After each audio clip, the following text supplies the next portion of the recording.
I was lying in a hospital bed with a fractured skull when I heard my mother whisper to my sister, "Make sure the transfer goes through before she wakes up." The words hung in the sterile air of the Little Rock trauma ward. A steady, rhythmic beep from the cardiac monitor kept time with the dull, heavy throb at the base of my neck. I tasted old copper and sharp antiseptic on my tongue. Every instinct in my bones urged me to open my eyes and demand answers. I wanted to scream. I wanted to ask why the women who shared my blood were hovering over my bed like scavengers circling a roadside accident. Instead, I kept my eyelids shut tight. I let my facial muscles remain slack. I matched my breathing to the slow rise and fall of a deep, dreamless sleep. In the logistics industry, you learn early on that information is currency. Right now, my silence was the only asset I had left. "I am typing as fast as I can," Melanie muttered. I could hear the frantic click of her acrylic nails striking her phone screen. "The routing numbers are blocked behind some secondary authentication wall. She must have changed her passcodes again." "Try her birthday," Patricia replied. Her voice lacked any trace of maternal warmth. It was brisk, transactional, and cold. "Or try the date she incorporated her firm. We need this handled today. If the doctors say she is regaining consciousness, the window closes. Do you understand me?" I listened to them plot the theft of my life. My own mother was not holding my hand or praying for my recovery. She was standing inches from my broken body, orchestrating a hostile takeover. They were not waiting for a daughter to heal. They were waiting for an account to clear. Welcome to Amanda Told Stories. If you have ever felt betrayed by the very people who were supposed to protect you, drop your story in the comments below. Let me know your age and where you are listening from today. Make sure to hit subscribe because you will want to hear exactly how I turned their trap into their worst nightmare. Now let us get back to the hospital room. The realization hit me harder than the physical impact that put me in this bed. They viewed my survival as an administrative inconvenience. "The nurses will be back for rounds soon," Patricia noted. The rustle of her expensive silk coat shifted as she moved closer to the edge of my mattress. I felt the ambient warmth of her presence. I smelled her signature lavender perfume mixed with the stinging scent of hospital bleach. "Just get the initial funds moved to the holding account. We can deal with the rest once the medical proxy is filed." A medical proxy. The sheer calculation behind those two words turned my blood to ice. They were already laying the groundwork to strip me of my legal autonomy. If they controlled my medical decisions, they controlled my logistics firm, my finances, and my future. I had to play dead. If they knew I was lucid, if they saw even a flicker of awareness behind my eyelashes, they would pivot their strategy. I needed to let them think they held all the cards while I quietly mapped out my counteroffensive. I forced my breathing to stay shallow and even. I felt the rough texture of the hospital blanket against my bare arms. Underneath the sheets, my right leg throbbed with a dull, steady ache. I tried to catalog my injuries without moving a single muscle. My head felt heavy, packed with cotton and sharp glass. But my mind was sharpening. The fog of the sedatives was lifting, replaced by a cold, creeping dread. Melanie sighed a heavy, dramatic sound. "This is taking too long," she complained. "What if the bank flags the transfer? What if they call her phone to verify?" "Then we answer the phone," Patricia snapped. "We tell them she is incapacitated and we are acting on her behalf. We are her family, Melanie. We have the legal right to step in when she is unable to care for herself.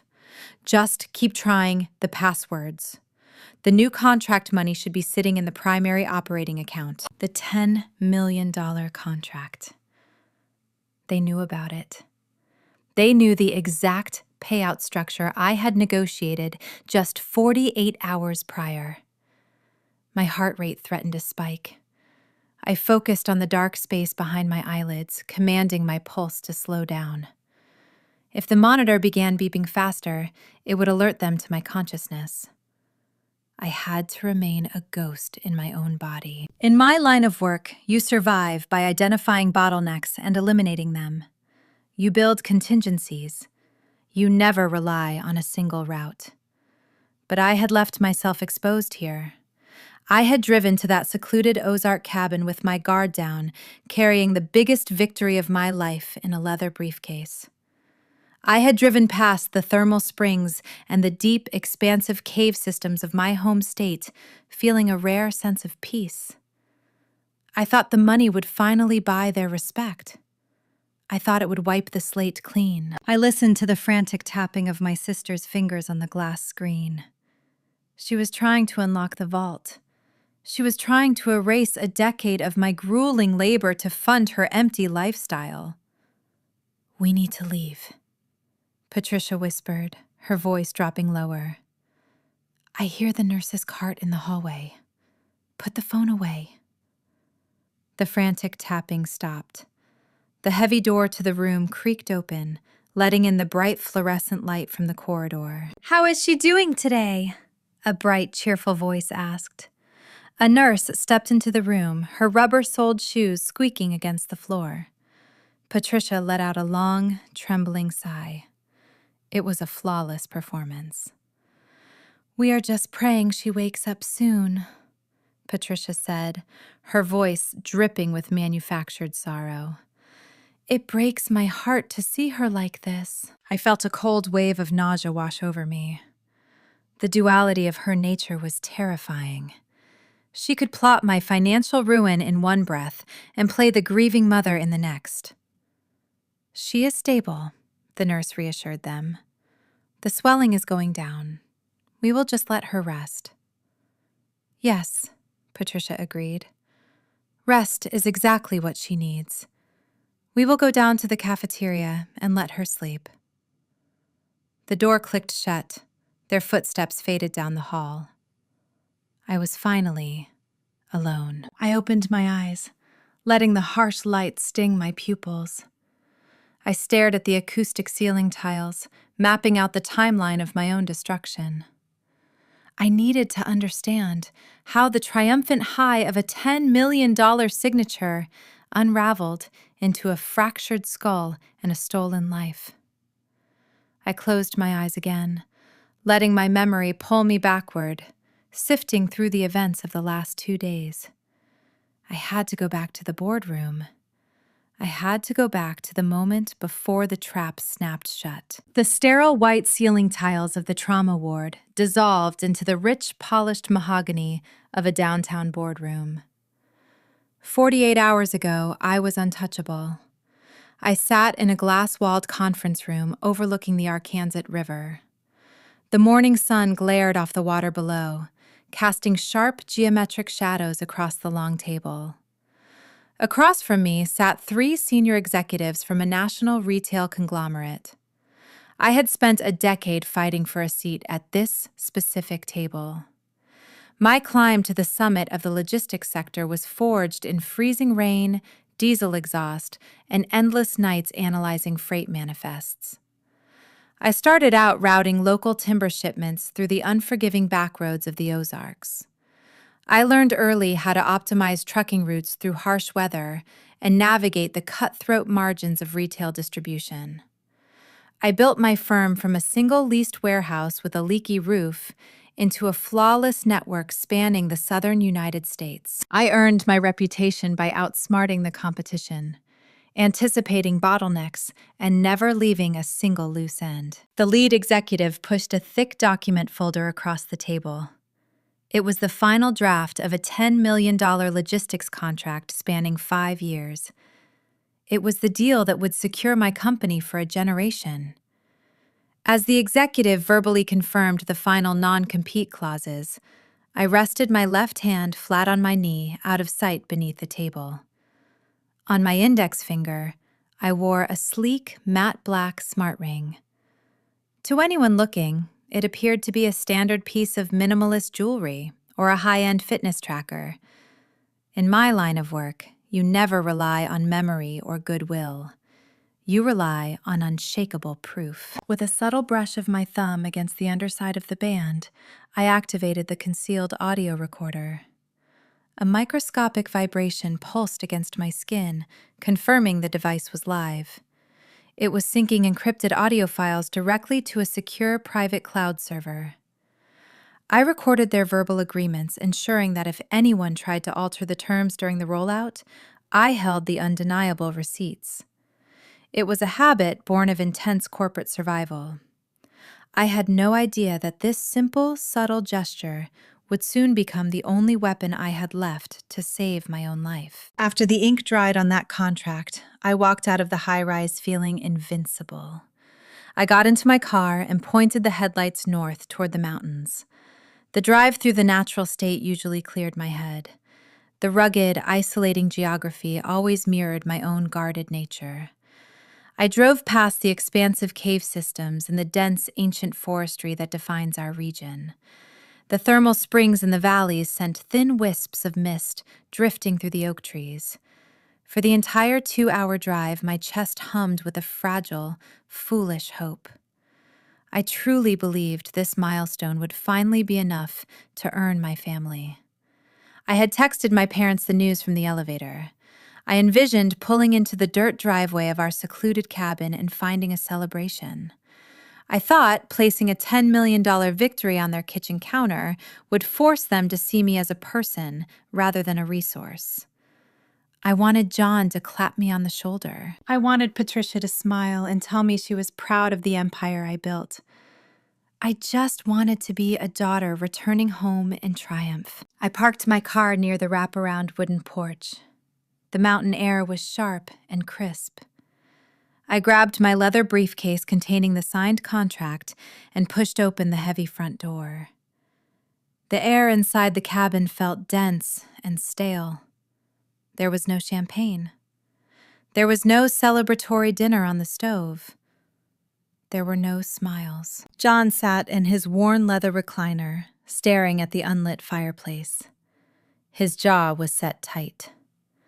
Patricia stood by the kitchen island, wiping a spotless granite counter with a damp cloth in a rigid, tense motion. Melanie sat at the dining table, scrolling on her phone. She did not bother to look up when I walked in. She wore a designer silk blouse and imported shoes, portraying the image of a wealthy heiress, despite not holding a steady job in 3 years. Nobody offered a greeting. The only sound was the heavy, rhythmic ticking of the antique grandfather clock in the hallway. I set my briefcase on the floor. I offered a hesitant smile. "I closed the regional distribution deal," I announced. $10 million over the next 5 years. Patricia stopped wiping the counter. She looked at my shoes and then up to my face. Her eyes were flat and devoid of warmth. "That is nice, Sarah," she said. "We need to talk about your sister." My stomach tightened. I looked at Melanie. She crossed her arms and stared at me with a look of bored expectation. "Melanie is in a bit of trouble," John said from the living room. His voice carried a tone of tired resignation mixed with quiet accusation. He spoke as if her trouble was somehow my fault.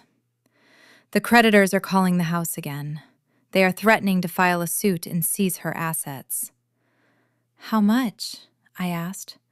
My voice came out hollow. I already knew this routine. $200,000, Patricia stated. She picked up her cloth and resumed wiping the pristine counter. "It is a combined debt. A few business loans that failed, some personal expenses. You have the money now. We need you to write a check by Friday to clear her name." The demand struck me in the chest, knocking the air from my lungs. I looked at the woman who birthed me, asking for a sum of money that could buy a house just to cover my sister's irresponsible spending. I looked at Melanie. She rolled her eyes, acting as though my hesitation was a personal insult. "It is not a big deal," Melanie sighed. You just said you made 10 million. 200 grand is nothing to you now. Do not be stingy. The sheer entitlement in her voice served as a dark trigger. I closed my eyes for a fraction of a second, pulled backward in time. I was 19 years old. The memory hit me with the stinging smell of diesel fuel and freezing rain. I was working overnight shifts at a regional shipping hub, stacking heavy wooden pallets until my hands bled, just to pay my community college tuition. Melanie had taken a lavish spring break trip to the coast and maxed out 3 different credit cards in a single week. She ignored the bills until the collection agencies threatened immediate legal action. John had called me at 4 a.m. His voice was thick with that same tired accusation. He told me that family steps up for each other when things get hard. He framed it as a fundamental test of my loyalty to our bloodline. I drained my meager savings account to 0 to keep my sister out of a courtroom. She never even thanked me. She just complained that her credit score took a temporary hit. That incident was the first cut in 1,000 slow paper cuts. A year later, it was a luxury car loan she defaulted on. Then it was an expensive downtown apartment lease she broke without notice. Every single time she failed, my parents looked directly to me to balance the ledger. I became the designated shock absorber for her endless incompetence. They conditioned me to believe that my worth in the family was directly tied to my financial utility. The more successful my logistics firm became, the more they demanded from me. My corporate promotions were never celebrated as personal achievements. They were treated as welcome increases in the family budget. I opened my eyes and looked at the 3 people sitting in the cabin. The cold realization settled over me like a frost. They did not invite me here to celebrate my achievement. They invited me here to collect a tax on my success. I reached out and picked up my briefcase from the floor. "No," I said. The word dropped into the room like a stone in a glass pond. John finally turned his head to look at me. His brows pulled together, deepening the lines on his forehead. "What do you mean, no?" "I mean no," I replied, keeping my voice steady and low. "I am done acting as the family bank. I have bailed Melanie out for a decade. I have compromised my own savings to keep her afloat while she refuses to work. I am setting a boundary today. I will not pay this debt." Patricia threw the damp cloth into the sink. It landed with a wet slap. "You are turning your back on your own blood," she snapped. "We raised you. We supported you. Now you walk in here flaunting your corporate success while your sister is drowning. You have lost your roots, Sarah. You care more about profit margins than your own family." "I care about my future more than I care about funding her shopping habits," I countered. "She needs to declare bankruptcy and learn how to manage her own life. I am not an endless supply of cash." Melanie stood up. Her wooden chair screeched against the hardwood floor. "You selfish brat!" she hissed, her face flushing red with unearned indignation. "You think you are better than us because you wear a tailored suit and sit in boardrooms all day? You owe this family. You would be nothing without us." "I owe you nothing," I said. I turned my back on them, gripping the leather handle of my briefcase. I intended to walk down the short hallway out the front door and drive away from their toxic entitlement forever. I thought the argument was over. I thought my firm boundary would end the discussion. I did not realize that turning my back was a fatal error. The air in the cabin shifted. The silence that followed my refusal was not surrender. It was the heavy, suffocating stillness that always precedes a devastating strike. The narrow hallway of the Ozark cabin felt like a wind tunnel stripped of oxygen. I walked toward the heavy oak front door, gripping the leather handle of my briefcase. Each step I took on the polished floorboards echoed with the finality of my decision. I was walking away. I was leaving the endless cycle of bailouts and extortion behind. The exit was only 15 feet away, just past the landing of the steep staircase that led down to the garage level. The architecture of the old mountain house was unforgiving. Those stairs were a straight, vertical drop of solid hardwood, polished smooth by decades of use. There was no carpet to catch a misstep, just rigid oak edges descending down to a poured concrete floor. I reached the edge of the landing. I reached out to grab the brass doorknob. Then I heard the frantic scrape of chair legs against the kitchen tile. Footsteps pounded down the hallway behind me. They were not the measured steps of my father. They were erratic and fast. I turned my head. Melanie closed the distance between us in a fraction of a second. The bored heiress persona had vanished. Her face flushed a dark, mottled red. The veins in her neck strained against her pale skin, her jaw clenched tight. For her entire life, our parents had shielded her from the consequences of her own actions. Whenever she stumbled, they forced me to lay my body down to cushion her fall. Now, I had stepped aside. She was staring directly at the reality of her own failures, and the panic morphed into raw, primal rage. "You are not leaving," she hissed. Her breath smelled of stale coffee and desperation. She reached out and grabbed the sleeve of my tailored suit jacket. Her acrylic nails dug into the expensive fabric, tearing the weave. "You think you can just shut us out? You think your fancy corporate title makes you untouchable." "Let go of me, Melanie," I said. I kept my voice flat, refusing to match her escalating hysteria. I tried to pull my arm free. I shifted my weight backward, trying to put distance between us. My heel moved closer to the edge of the top step. "You owe me!" she screamed. A spray of saliva hit my cheek. "You owe this family! You are nothing but a selfish, ungrateful workaholic. If you walk out that door, I will make sure everyone knows exactly what kind of daughter you really are." "I do not care what you tell them," I replied. My tone was ice. I pulled my arm hard, ripping the fabric of my sleeve out of her grasp. "I am done." The rejection shattered her fragile ego. In a moment of blinding, unadulterated jealousy, she did not step back. She did not yell another insult. She lunged. Melanie raised both of her hands and shoved me squarely in the center of my chest. The force of the strike knocked the breath from my lungs. My center of gravity pitched backward. The polished leather of my heel slipped on the smooth edge of the oak landing. My arms flailed outward, grasping at the empty air. The leather briefcase flew from my fingers, spiraling into the dim light of the stairwell. Time stretched into a cruel, agonizing crawl. The laws of physics took control of my body. The air rushed past my ears, carrying the faint sound of a surprised gasp from the kitchen. My right shoulder slammed into the edge of the third step. The impact sent a shockwave of white-hot pain radiating down my spine. The angle of the collision flipped my torso. I tumbled backward, a rag doll caught in a relentless gravitational pull. My hip struck the rigid wooden tread.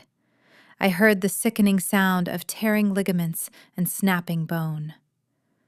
The world became a dizzying blur of polished wood and shifting shadows. I tried to curl inward to protect my head, but the velocity was too great. I bounced off the unforgiving oak steps, gaining speed with every rotation. Every nerve ending in my body screamed in protest. The final drop sent me plummeting toward the bottom.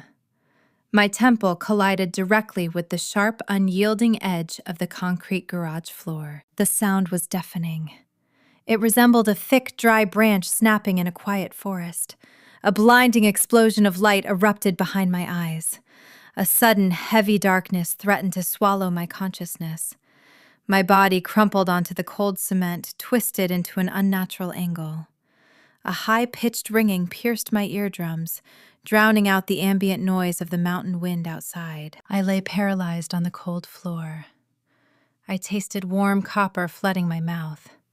A slow, thick pool of liquid began to spread beneath my cheek, seeping into my hair. My lungs spasmed, fighting a desperate battle to draw a shallow, ragged breath. My limbs refused to obey my commands. Through the hazy, distorted tunnel of my fading vision, I forced my eyes to focus on the top of the stairs. I expected to hear the frantic pounding of footsteps rushing down to help me. I expected to hear my mother scream my name in terror. I expected my father to pull his phone from his pocket and dial for an ambulance. That is the fundamental contract of a family. When a child falls, the parents rush into the breach to save them. I blinked, fighting through the blood trickling into my left eye. 3 silhouettes stood at the edge of the second-floor landing: John, Patricia, and Melanie. They were not moving. They stood shoulder to shoulder, peering down the steep chute of the stairwell. The dim overhead lighting cast long, distorted shadows across their faces. I watched my father's chest rise and fall in a steady, unbroken rhythm. His hands remained tucked casually into the pockets of his slacks. He stared at my broken, bleeding form with the detached curiosity of a man inspecting a damaged piece of freight. There was no panic. There was no grief. There was only a cold, silent calculation. I shifted my gaze to my mother. Patricia stood rigid, her posture perfect. She looked at the pool of blood expanding on the concrete. Her expression remained entirely unreadable. She did not raise a hand to her mouth in shock. She did not weep for her injured daughter. Melanie took a half step forward, her breath hitching. She leaned over the precipice, staring down at what she had just done. A tremor shook her shoulders. She raised her hands, staring at her own palms as if she could not believe they belonged to her. The reality of the assault seemed to pierce her bubble of entitlement for just a fleeting second. Then, Patricia moved. My mother did not run down the stairs to check my pulse. She did not shout to ask if I was alive. Instead, she reached out and gripped Melanie's forearm. Her manicured fingers dug into my sister's designer sleeve. Patricia pulled Melanie back away from the edge, hiding her from view. She stepped in front of her oldest child, forming a physical barrier of protection. Patricia looked down at me one last time. Her eyes were devoid of any maternal instinct. They were the eyes of a crisis manager assessing a severe liability. In that agonizing span of silence, the truth crystallized in my fractured mind. The physical pain radiating from my shattered shoulder and cracked skull paled in comparison to the psychological devastation of that single moment. They were never my family. I was a corporate subsidiary they had exploited for a decade. Now the subsidiary was defunct. The cash flow had stopped. I was no longer a daughter. I was a problem requiring disposal. They were not calculating how to save my life. They were calculating how to secure the briefcase lying in the corner and how to spin the narrative of my demise. The sheer gravity of their betrayal crushed the last remaining breath from my chest. A profound, suffocating cold began to creep up from my toes, wrapping around my ankles and traveling toward my heart. The ringing in my ears faded into a dull, distant hum.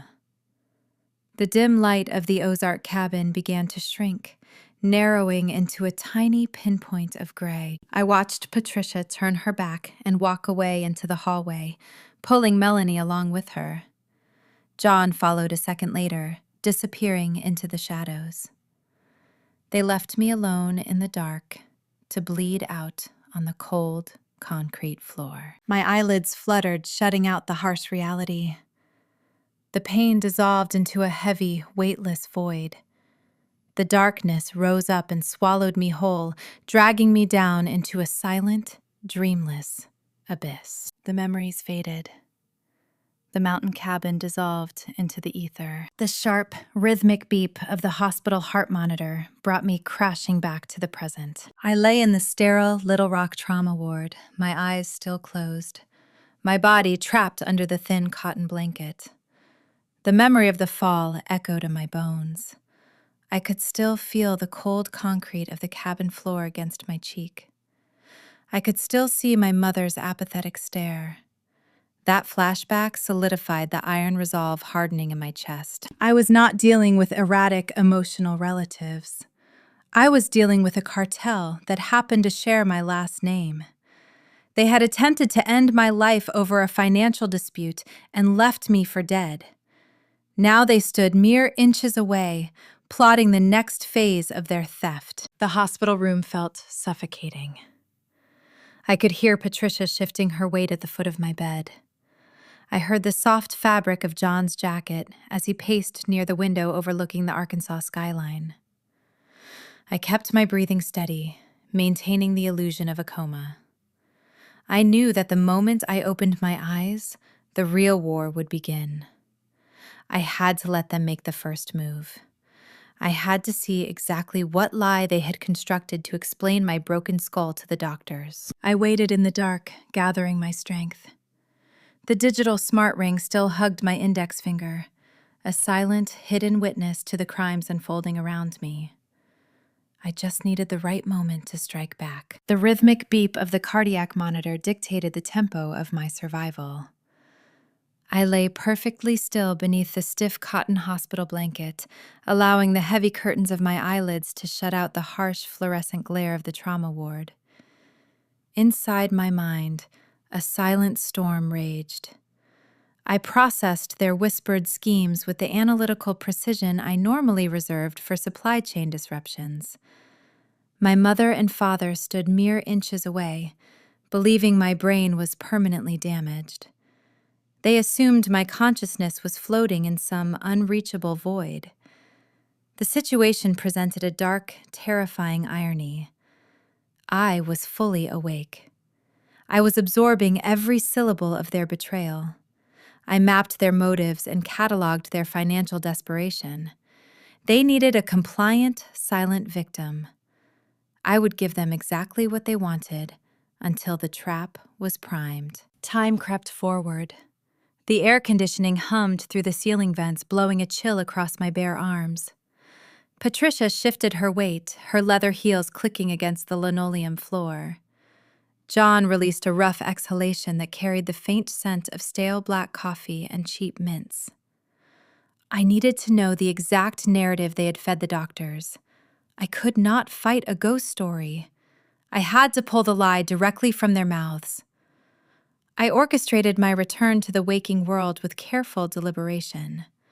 I let a low, ragged groan slip past my dry lips. My fingers twitched against the plastic bed rail. I rolled my head against the thin pillow, allowing my eyelids to flutter open. The stark white ceiling tiles blurred into focus. I squinted, playing the part of the broken, confused daughter. I let my jaw hang slack and darted my gaze around the room with calculated panic. The reaction was immediate, but entirely devoid of relief. There were no gasps of joy, no sudden embraces. Patricia did not rush forward to cup my face in her hands or smooth the hair from my forehead. Instead, her posture stiffened. She stepped to the edge of the mattress, her expression hardening into a mask of severe disapproval. John hung back near the window, crossing his arms over his flannel shirt. He looked at me with the weary irritation of a man dealing with a broken appliance causing a delay in his schedule. I forced a dry cough, rattling my chest. "What happened?" I rasped. My voice sounded weak and authentic. Patricia leaned in close. Her face hovered above mine, blocking the overhead light. "You tripped Sarah," she stated. Her tone was clinical and devoid of empathy. She delivered the fabrication with chilling fluency. "You were acting hysterical. You threw a selfish tantrum about a simple family request, and you lost your footing on the landing. You brought this on yourself." The sheer audacity of the lie sent a shockwave through my chest. I stared at her, searching for any flicker of guilt or hesitation. There was none. She had rewritten history to protect the attacker and assign the blame to the victim. You have been neglecting your roots for years, John added from the corner. He paced the length of the small room, his heavy boots squeaking against the floor. He pointed a calloused finger in my direction. Arkansas people stick together. We protect our own. But you traded your family for corporate logistics and glass offices. You forgot where you came from. We asked for a simple favor, to keep your sister out of poverty, and you acted like a spoiled child. You disrespected your blood, Sarah. The universe has a way of correcting arrogant behavior. I hope this bed gives you time to reflect on your failures as a daughter. His words stung, but not in the way he intended.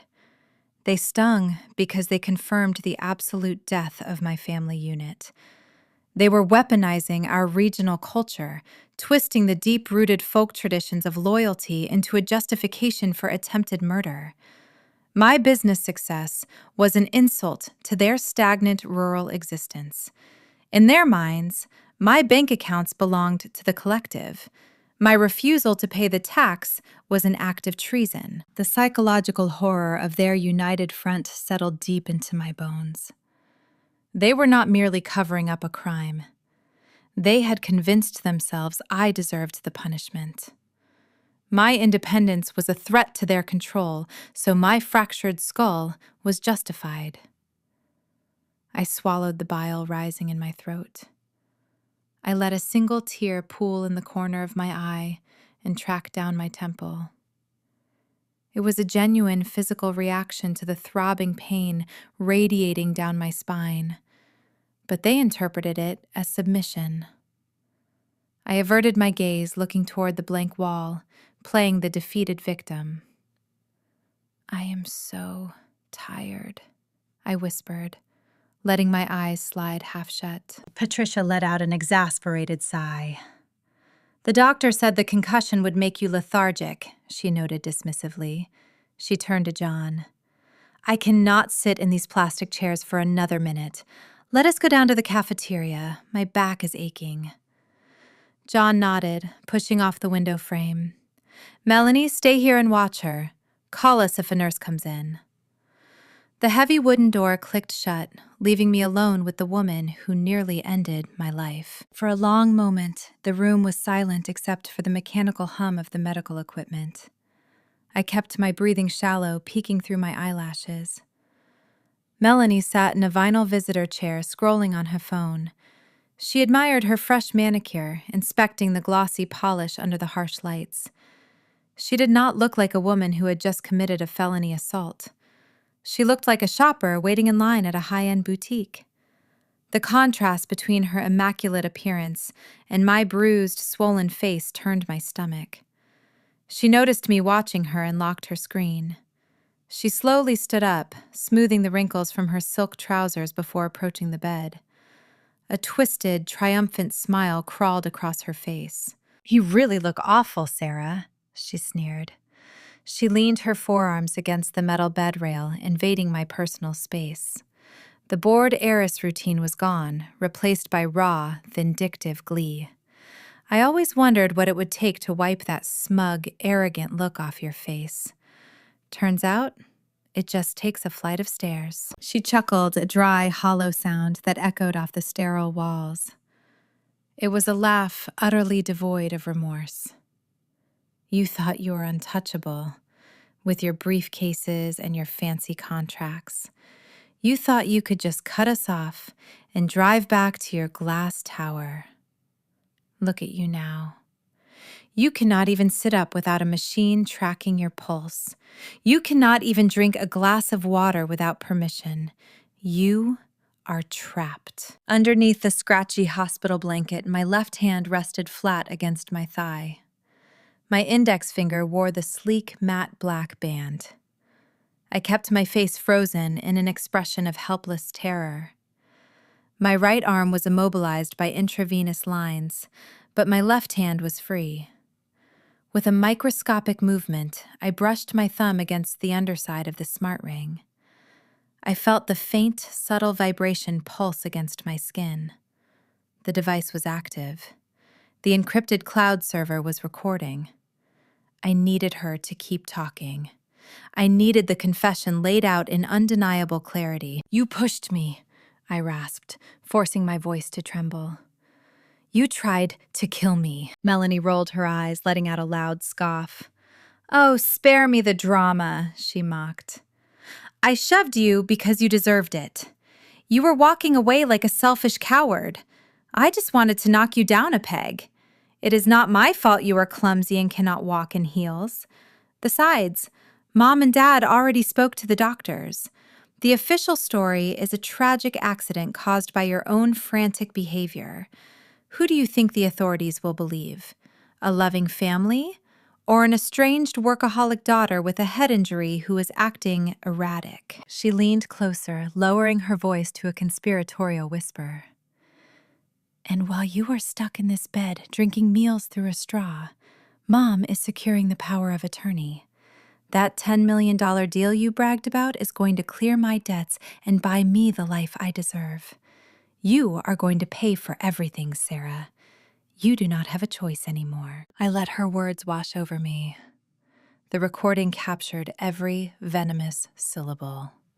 She had just admitted to the physical assault. She had confessed to the coordinated family cover-up. She had detailed their intent to manipulate the medical staff and steal my wealth. She handed me the exact rope I would use to hang them all. I did not respond. I simply let my eyes drift shut, simulating a lapse back into unconsciousness.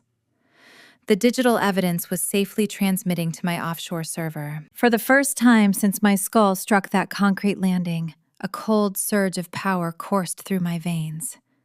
They thought I was defenseless. They thought my voice had been erased. They were unaware that the ground beneath their feet had already begun to crumble. The power dynamic in the room had shifted, permanently. I was no longer the prey. I was the hunter, waiting in the tall grass. But I knew the audio file was only the first piece of the puzzle. I needed to know the exact extent of their theft. I needed to see what they were doing with my corporate accounts while I lay in this bed. If they were securing a power of attorney, they would launch a coordinated digital strike against my finances. I needed to access my emails and my banking portals to assess the damage. I waited until I heard Melanie sit back down in her vinyl chair and resume scrolling on her phone. I opened my eyes a fraction, surveying the room for a tool, a tablet, or any communication device I could use to breach their upcoming digital blockade. My mind raced, anticipating the technological war that was about to unfold the moment the sun went down. The fluorescent lights in the corridor dimmed, signaling the shift to night hours. The suffocating presence of my relatives finally withdrew from the trauma ward. Melanie complained about the rigid hospital chairs ruining her posture before grabbing her designer bag and marching out. John and Patricia followed shortly after, promising the medical staff they would return at dawn to discuss my long-term care plan. Their departure left behind a chilling vacuum. I waited until the heavy door clicked shut and their footsteps faded down the linoleum hallway. A few minutes later, the door eased open. A woman in dark blue scrubs stepped inside carrying a small plastic tray. Her name badge read Valerie. She moved with the quiet efficiency of a veteran night nurse checking the monitors and adjusting my intravenous drip without making a sound. I had studied her briefly during the day shift. Valerie had calloused hands and tired eyes. She possessed the sharp observational skills of someone who had spent decades navigating the chaotic intersection of medical emergencies and fractured households. She grew up in a rough neighborhood in Memphis and had pulled herself through nursing school while raising 2 kids alone. She knew a hustler when she saw one, and she saw right through my parents. I needed a lifeline. I needed an ally on the inside. Valerie reached over to adjust my pillow. I reached up and grabbed her wrist. She flinched, stifling a gasp. Her eyes darted from my grip to the cardiac monitor, which remained steady and calm. I placed my index finger over my lips, signaling for silence. "I am awake," I whispered, my voice cracked, dry, and hoarse. "I am lucid, and I am in danger. I need you to listen to me." Valerie stared at me, her professional composure fracturing for a brief second. She looked over her shoulder toward the hallway window, then back down to my bruised face. During the afternoon rounds, I had heard Patricia speaking to Valerie in the corridor. My mother had used her signature condescending tone, treating the nurse like an incompetent servant while discussing my supposed mental breakdown. Valerie had seen the mask slip. "They told the attending physician you suffered a severe cognitive decline," she whispered, keeping her voice barely above a breath. "Your mother claimed you were erratic and prone to self-harm. She is filing paperwork to take over your medical directives." "They pushed me down a flight of stairs," I replied. The blunt truth hung in the sterile air. "They are trying to steal my logistics firm. I need internet access right now, please." Valerie hesitated. Handing a personal device to a critical care patient violated countless hospital protocols. If she was caught, she could lose her license. But she looked at the dark purple bruising spreading across my temple and remembered the cold, calculated demeanor of my parents. She reached into her scrub pocket and pulled out a small, sleek tablet. She placed it on the mattress, sliding it under the edge of my blanket. "You have 20 minutes before the floor supervisor does rounds," Valerie warned. I nodded, sliding the device into my lap. The screen illuminated my face, casting a pale blue glow over the hospital sheets. I connected to the guest network. My fingers flew across the digital keyboard, driven by pure adrenaline. I opened my primary email client. A red banner flashed across the top of the screen. "Password incorrect. Account locked due to suspicious activity." A cold knot tightened in my stomach. I navigated to my personal banking portal. The same error message greeted me. "Access denied. Please contact customer service." John and Patricia had not wasted a single second.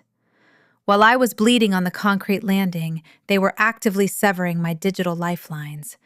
They were building a fortress around my wealth and locking me outside. I opened a web browser and typed in the URL for a major social network. I navigated to my mother's public profile. What I saw made my blood run cold. Patricia had launched a calculated smear campaign. She posted a long, detailed narrative hours after my admission to the trauma ward. The post featured a curated photo of our family from 5 years ago, smiling on the porch of the Ozark cabin. The caption was a masterpiece of manipulation. She painted a picture of a tragic homecoming. She described me as an overworked executive who had finally buckled under the crushing pressure of corporate life. She claimed I suffered a hysterical episode, threw a tantrum, and tragically lost my footing on the stairs. The digital gaslighting was thorough and relentless. Patricia framed herself and John as the heroic, heartbroken parents stepping in to manage the affairs of their unstable daughter. She ended the post asking for privacy and prayers during this difficult medical journey. I scrolled through the comments section. The replies were filled with sympathy from my colleagues, industry peers, and extended relatives. A regional shipping director I had worked with for years commented about how sorry he was to hear about my breakdown. People were praising my parents for their strength. The false narrative was taking root. My hard-earned reputation was being dismantled in real time, replaced by a fiction designed to justify their upcoming legal theft. I refused to let panic overtake me. I am a supply chain architect. When a primary shipping route is blocked by a storm or a collapsed bridge, I do not surrender the freight. I find a back door. I build a bypass. My family knew about my personal accounts. They knew about my standard corporate emails, but they knew nothing about the encrypted offshore server I maintained for high-level logistics contracts. In my industry, securing proprietary trade secrets is paramount. Competitors frequently attempt to intercept freight manifests and pricing structures. I built a hidden digital infrastructure that operated entirely separate from my public identity. I opened a secure terminal application on the tablet. I entered a string of complex alphanumeric codes bypassing the standard login protocols. The screen flickered and granted me access to the back end of my corporate network. From this vantage point, I could view the security logs for all my primary accounts. The data unfurled before me, telling a story of frantic greed. I pulled the login history from my locked banking portal. There were dozens of failed authentication attempts logged over the past 2 days. I traced the incoming internet protocol addresses. They originated from the local network at the Ozark cabin and from a mobile network pinging a cell tower less than a mile from this hospital. John was using his phone in the waiting room trying to brute force his way into my checking accounts. I took rapid screenshots of the server logs documenting every unauthorized breach attempt. I captured the timestamps, the device identifiers, and the geolocation data. This was raw digital evidence of a coordinated financial crime. My parents were not acting as concerned caretakers. They were executing a premeditated cyber attack on my estate. The hospital room door creaked open.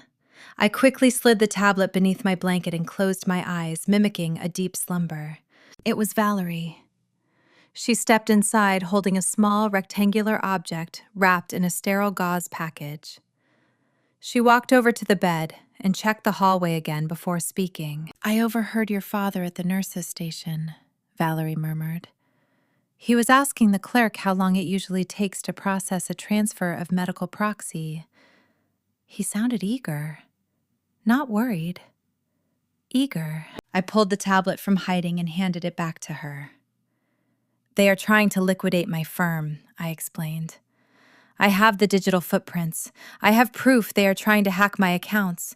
But I cannot fight a legal war on a hospital tablet. I need to contact my corporate attorney. If I use the room telephone, they will see the call log." Valerie stared at the tablet in her hands.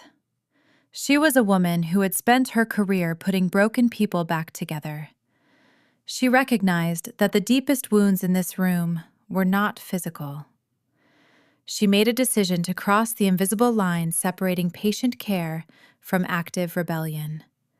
She became an insider threat against my family. She unwrapped the sterile gauze package. Inside rested a cheap, prepaid cell phone. "A patient left this in the lost and found 3 months ago," Valerie said. "Nobody ever claimed it. It has a full battery and active minutes. It is untraceable to this hospital." She placed the dark plastic device into my palm. The textured casing felt like a lifeline. It was a crude, simple tool, but it was enough to tear down the empire of lies my family was building. "You need to move fast," Valerie warned, her eyes dark with urgency. "The sun comes up in 4 hours. The morning shift arrives at 6. Your parents will be back before the doctors finish their morning rounds. Once that proxy paperwork hits the legal desk, my supervisor will have to lock down your visitation and communication rights. You will be a prisoner in this bed." I gripped the prepaid phone, wrapping my fingers around the hard plastic edges. The ticking clock echoed in my mind, louder than the rhythmic pulse of the heart monitor. I had 4 hours to launch a counteroffensive. I had 4 hours to reach the one person ruthless enough to stop them. My family believed they had successfully severed my connection to the outside world. They thought I was drowning in the dark. They had no idea I was about to summon a tidal wave. The plastic casing of the prepaid phone felt warm against my palm. I stared at the glowing numeric keypad, calculating my next move. The trauma ward remained wrapped in the quiet stillness that only exists between 2 and 4 in the morning. Outside the frosted glass of my window, the Little Rock skyline offered a sparse scattering of amber streetlights. Inside my chest, a different kind of grid was lighting up. I dialed a Chicago area code from memory. I did not call the police. I did not call a friend. I called a predator. The line rang twice before a sharp, alert voice answered. Mitchell speaking. Mitchell did not sleep much. He was the lead fraud litigator I kept on a permanent retainer for my logistics firm. 3 years ago, a rival shipping conglomerate attempted a hostile buyout of my company using falsified safety records to tank my valuation. I hired Mitchell because he did not just defend clients, he dismantled opponents. He was a man who viewed the legal code as an armory. He possessed a lethal instinct for financial vulnerabilities and treated corporate litigation like a blood sport. "It is Sarah," I rasped, keeping my voice low. "I need you to initiate a silent protocol." There was a fractional pause on the other end. "Sarah, you sound terrible. Are you injured?" "I am in the intensive care unit at the downtown Memorial Hospital. I have a fractured skull and internal bruising." I took a breath, letting the cold reality of the situation anchor my words. My sister pushed me down a flight of stairs. My parents watched it happen. Now they are trying to seize my medical proxy and liquidate the new $10 million contract. The silence that followed was heavy and dangerous.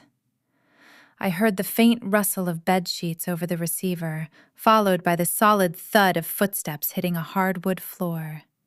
Mitchell was out of bed. "Are you secure right now?" he asked. His tone had shifted from standard professional inquiry to tactical execution. "For the next 3 hours," I said. "A night nurse slipped me this burner phone. My family confiscated my personal electronics. They locked me out of my primary banking portals. They are planning to file the proxy paperwork at sunrise. If they succeed, the hospital will cut my communication access under the guise of medical incapacity." Mitchell exhaled a sharp breath. "They are trying to weaponize the probate courts against you. If they secure that proxy, they can authorize wire transfers, bypass board approvals, and drain your liquid capital before lunchtime. We have to sever their access without triggering an alarm. If we freeze everything publicly, they will panic and accelerate the proxy filing." "Exactly," I agreed. "We need a shadow freeze." In the logistics industry, when a high-value cargo shipment is compromised, we do not halt the entire fleet. We quietly reroute the targeted trucks into secure holding facilities while transmitting fake GPS coordinates to the hijackers. I needed Mitchell to apply that exact same supply chain strategy to my finances. "Route the primary operational funds into the corporate escrow accounts," I instructed. "Trigger the backdoor security protocols we established for external audits. Make the accounts appear active on the surface, but restrict any outbound monetary flow above $500. If John tries to initiate a wire transfer, I want the system to accept the request and trap it in a perpetual processing loop." "Consider it done," Mitchell replied. "I am logging into the mainframe now. What about the proxy?" "I cannot stop them from filing it," I admitted. "I am currently pretending to be in a semi-comatose state. If I reveal I am lucid, they will pivot to a new strategy and I lose the element of surprise.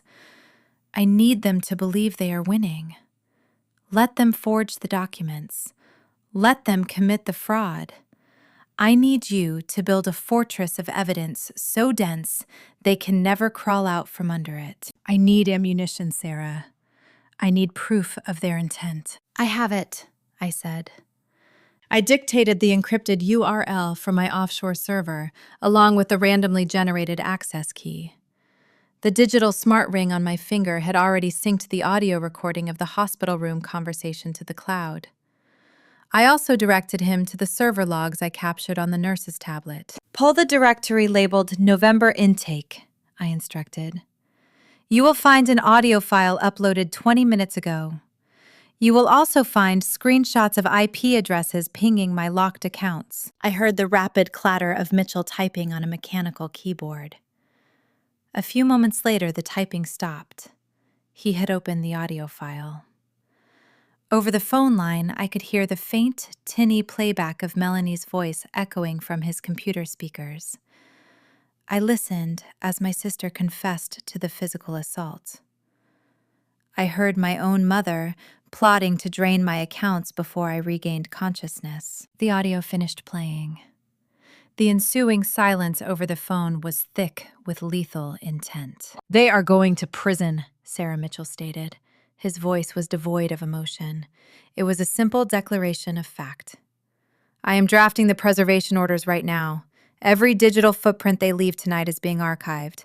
I am logging the location data from your father's unauthorized login attempts. I will trace every device connected to the cabin router. They are walking into a vault and handing us the combination." We spent the next hour establishing a secure communication loop. We set up an encrypted messaging channel that bypassed standard cellular networks.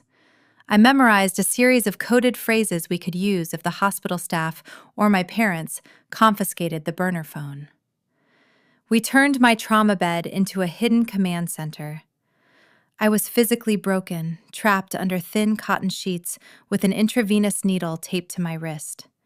Yet my mind had never felt sharper. The transition from physical vulnerability to behind-the-scenes maneuvering sent a rush of adrenaline through my veins. The agonizing pain in my skull faded into the background. My family thought they had silenced me by breaking my body. They failed to realize my true strength was never physical. It was operational. I ended the call with Mitchell and slipped the dark plastic phone beneath my mattress. I lay in the dim room, watching the digital clock on the wall tick toward dawn. The thrill of the trap hummed beneath my skin. In a few hours, Patricia and John would walk back through that door, wearing masks of parental concern. They would stroke my hair and sign fraudulent documents believing they were outsmarting the system. I just had to endure the performance. I had to let them tighten their own noose. The sun began to peek over the Little Rock skyline, casting long, pale shadows across my hospital bed. The dawn brought a renewed sense of danger. The night shift was ending. Valerie would be leaving soon, taking my only physical ally out of the building. I needed to prepare for the morning routine. I adjusted the intravenous tubes taped to my arm, ensuring I looked as fragile as possible. I closed my eyes and practiced my breathing, adopting the rhythm of a defeated woman. Just before 6 o'clock, the burner phone vibrated silently against the metal springs of my bed frame. I retrieved it, keeping the screen angled away from the door. It was a text message from Mitchell. "The shadow freeze is active," he wrote. "Your capital is secure in the escrow loop." I breathed a sigh of relief. The $10 million logistics contract was safe. The primary accounts were locked down. Then a second message appeared on the screen. "Sarah, I kept digging through the access logs you sent.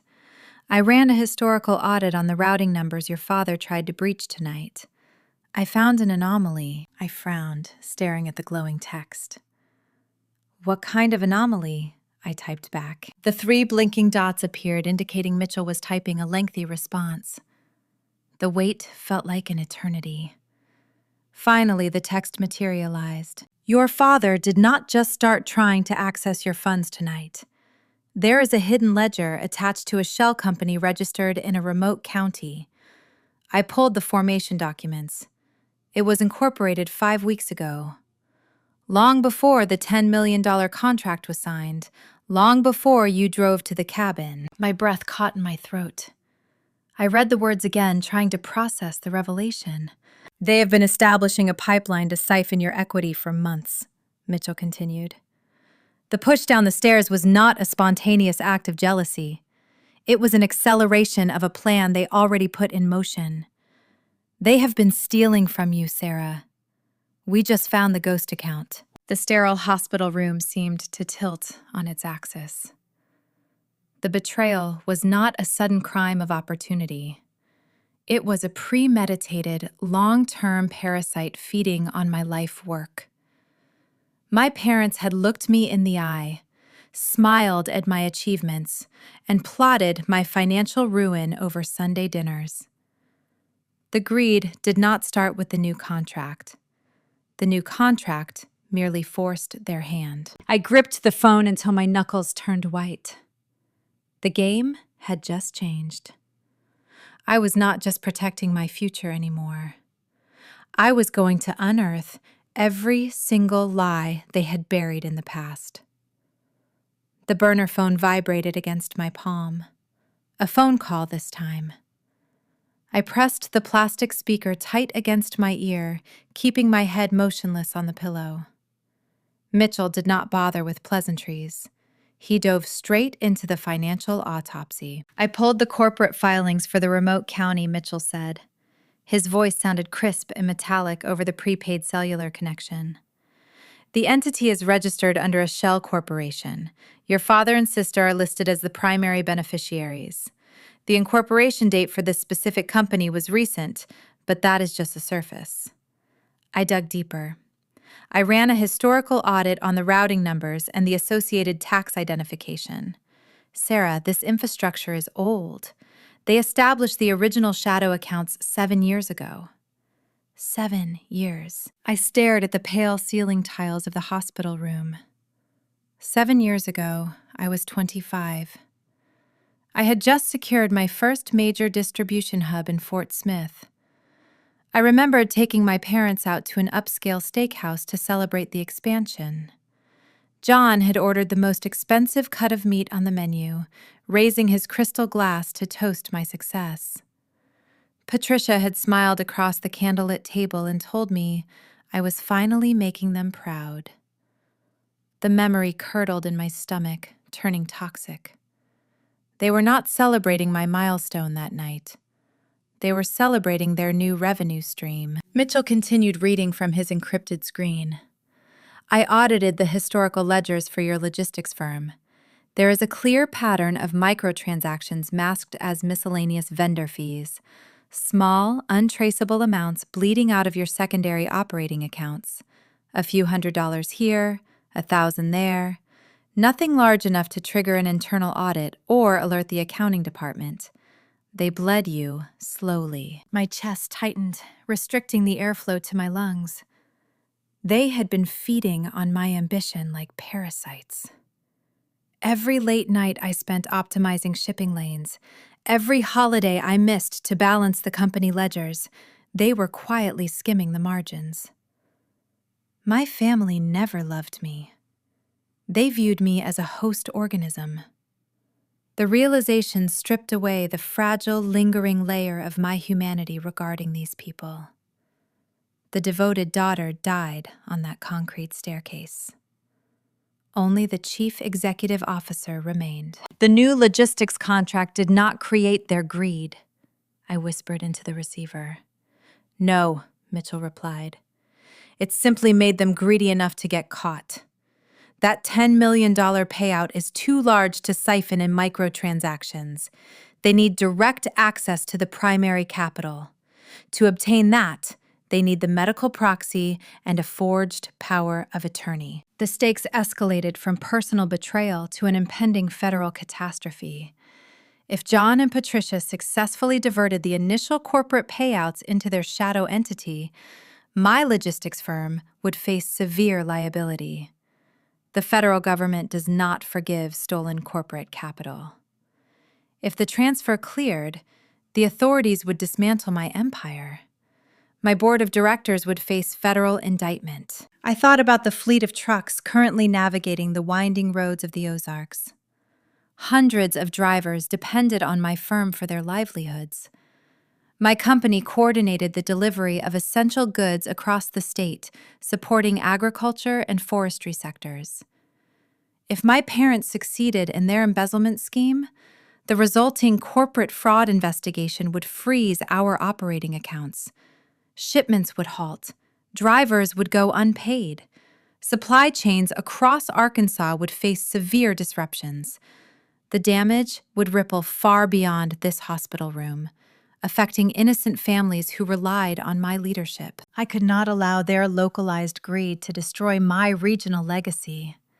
We cannot let that wire transfer clear, I stated. My voice grew cold and hollow. We need to trap the funds mid-transit. Mitchell sighed. The sound translated to pure stress over the phone line. If we block the transfer outward, they will know you are fighting back. They will realize the accounts are flagged. They will panic and destroy the evidence before we can secure the indictments. Then we do not block it, I instructed. We reroute it. I closed my eyes, mapping out the financial network the same way I mapped out interstate trucking routes. In retail distribution, when a vendor requests a high-value inventory transfer, we use a staggered release protocol. We place the goods in a bonded holding facility pending final inspection. The buyer sees the inventory as shipped, but they cannot physically touch the merchandise until the escrow conditions are met. I needed Mitchell to build a digital holding facility. Let them initiate the federal wire fraud, I said.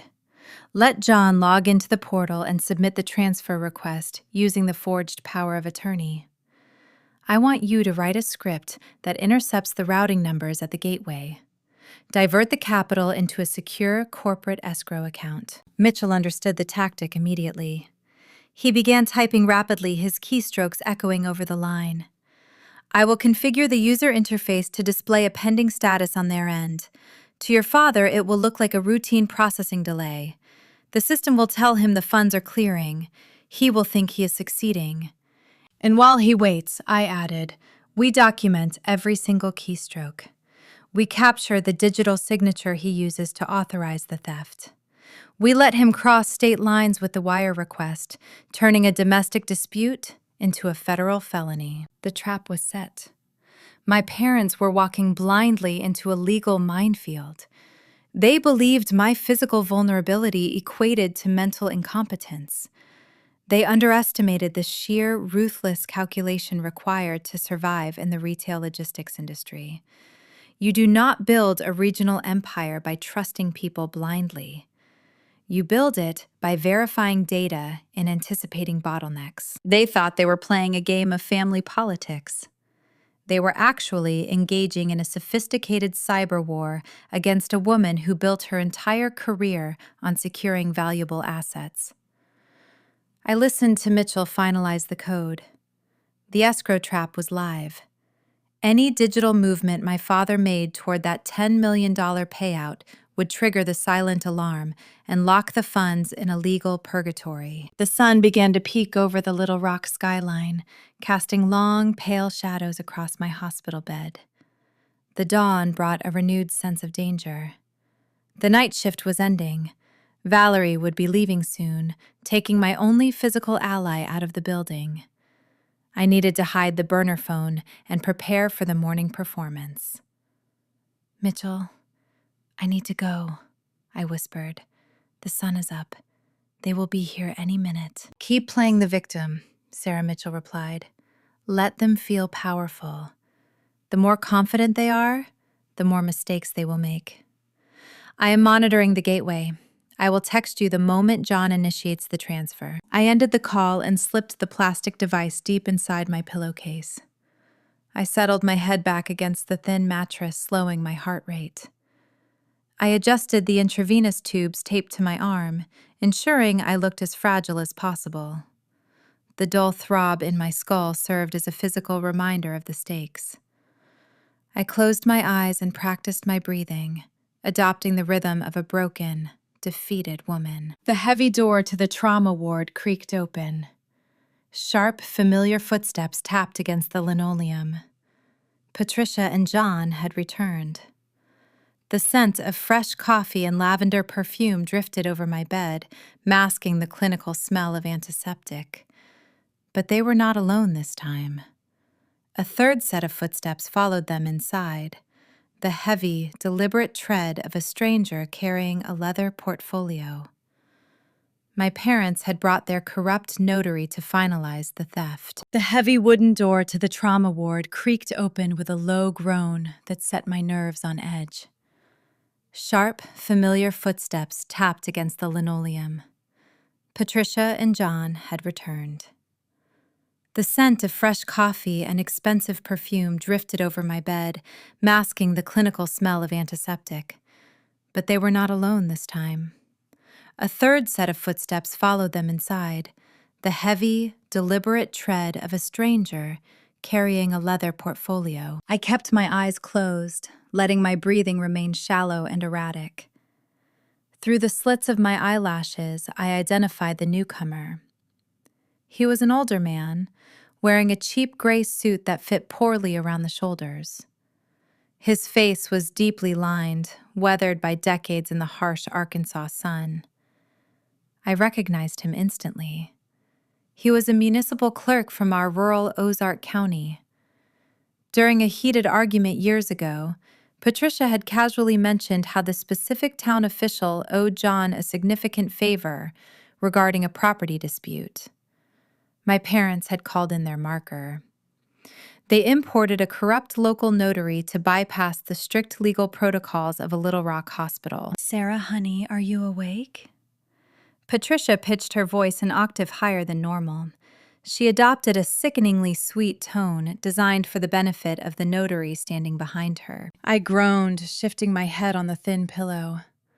I let my eyelids flutter, struggling against the fluorescent lighting. I squeezed my eyes shut and opened them again, projecting deep confusion. I let my jaw hang slack and allowed a faint tremor to take over my left hand. I needed to embody the exact narrative of cognitive decline they had sold to the medical staff. I needed to look utterly defeated, broken beyond repair. "Where am I?" I murmured. My voice cracked, perfectly conveying the dry, raspy sound of severe dehydration and brain trauma. "You are safe in the hospital, sweetie," John said, stepping up to the opposite side of the bed. He wore a patronizing smile, but his eyes remained flat and calculating. "You had a terrible fall at the cabin. You have been very confused. The doctors say your mind needs a lot of rest." The notary shifted uncomfortably at the foot of the bed, holding a thick stack of legal documents. John motioned for the man to step forward. "We need to handle some administrative details," Sarah Patricia cooed. She reached out and brushed a strand of hair away from my bruised forehead. Her manicured fingernails scraped against my skin, sending a jolt of revulsion straight to my core. "Because of your severe head injury, the physicians recommended we secure a medical and financial proxy. It is just a temporary measure. We are going to manage your logistics firm and your bank accounts, so you can focus entirely on your recovery." Manage my logistics firm. The audacity of the statement tasted like bile in my throat. John could barely manage the household budget without defaulting on a mortgage payment. Patricia had never worked a day in corporate finance. They intended to loot my life work until the treasury was dry. "I do not understand," I whispered, letting a tear slide down my cheek. "I am so tired. My head hurts." "I know, baby," Patricia murmured, stroking my hair again. Her touch felt like ice. "Just sign these papers and you can go back to sleep. We will take care of everything." John pulled a clipboard from the notary.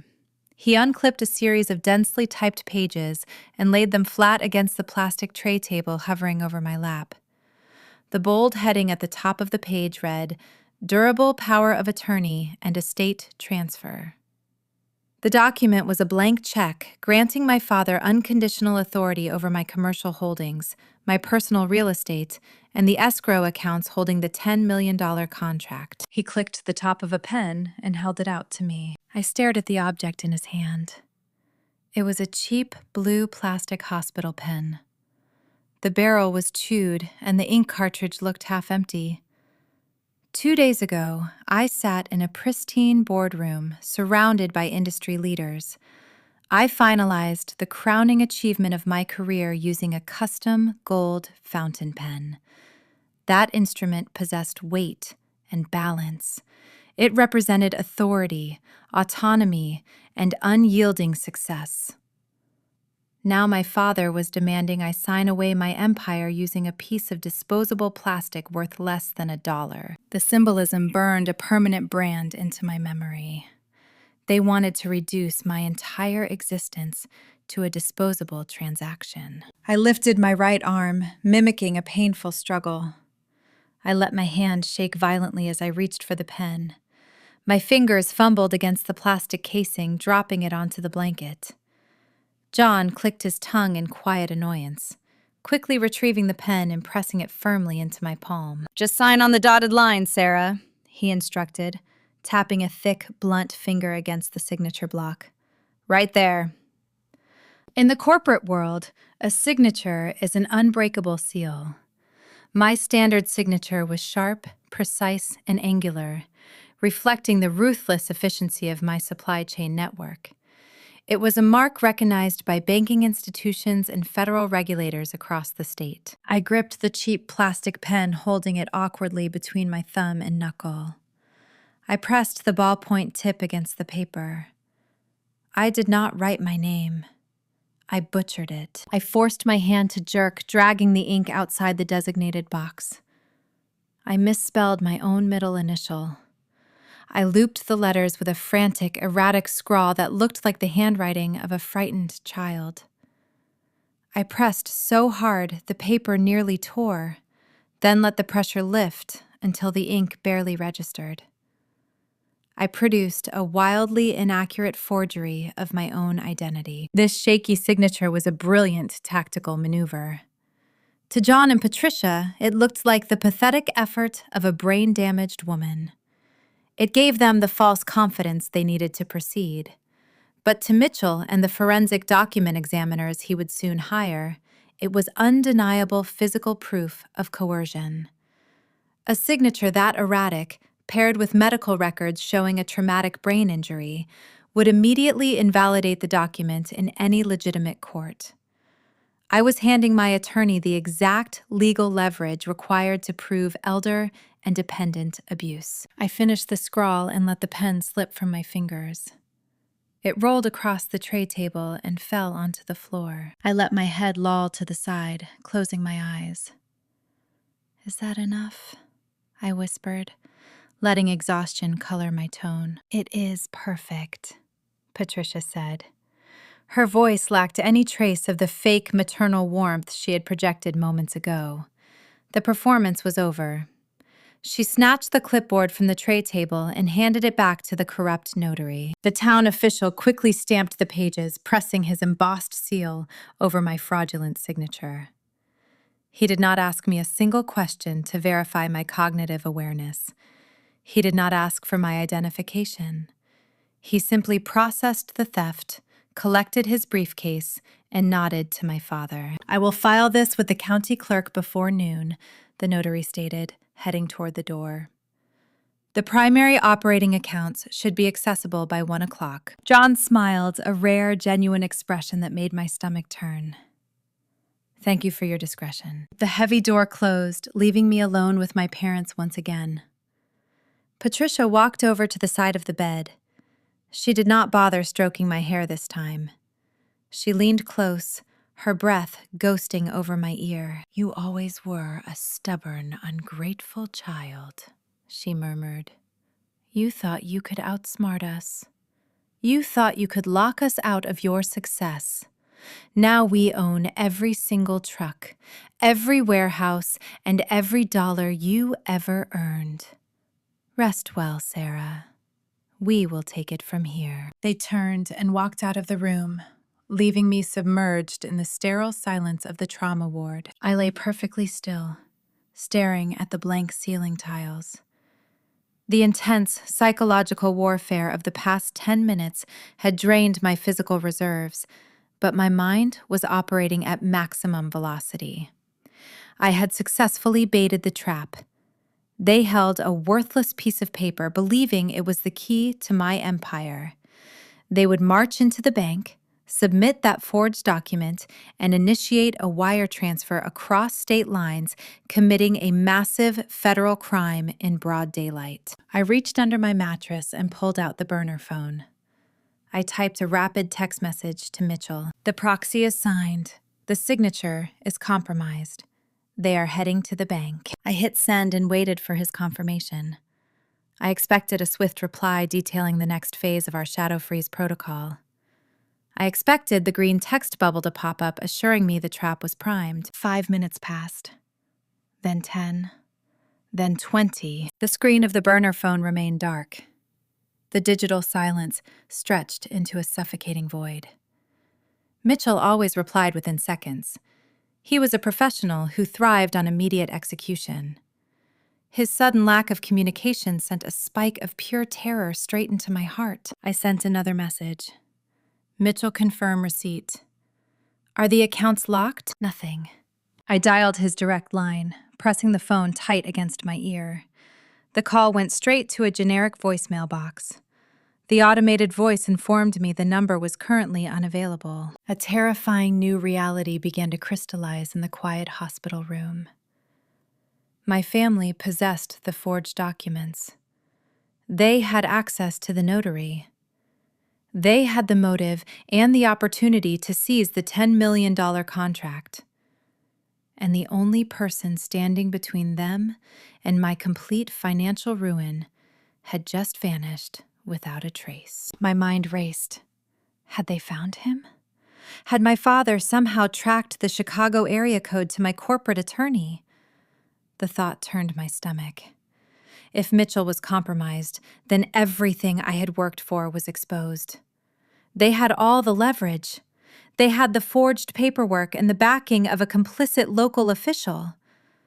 I was trapped in a hospital bed, recovering from a fractured skull, while they prepared to dismantle my life. I looked at the burner phone in my lap. It felt heavy now, like a lead weight. I realized that my plan relied entirely on a single point of failure. I had put all my chips on a man who was now offline. The silence of the phone was a loud scream echoing the isolation of my situation. I glanced toward the door. Any moment now, a nurse could walk in and find me with an illicit communication device. I had to stash it. I tucked the phone back deep within the pillowcase, sliding it far into the corner where the seam met the padding. I needed to remain calm. Panic was a luxury I could not afford.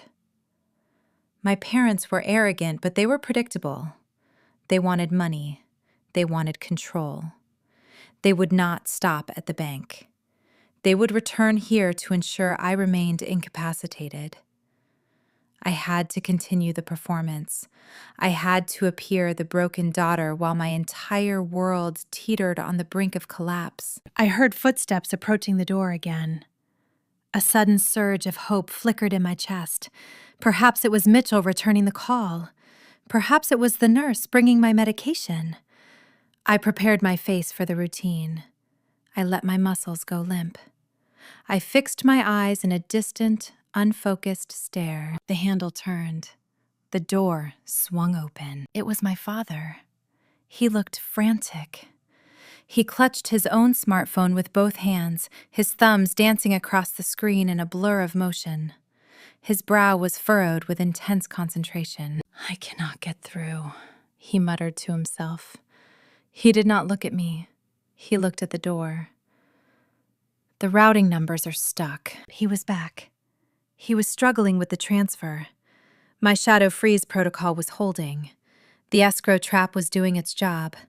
Despite the terror of Mitchell's disappearance, my strategy was still effective. My father was locked in a processing loop. He was unable to move the funds. "Sarah," he said, snapping his gaze to me.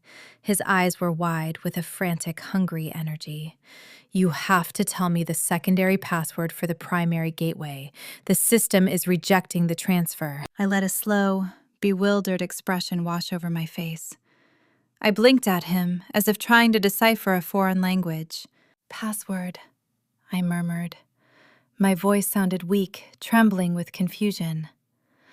"I do not know what you mean. My head hurts." He marched to the side of the bed, leaning over me.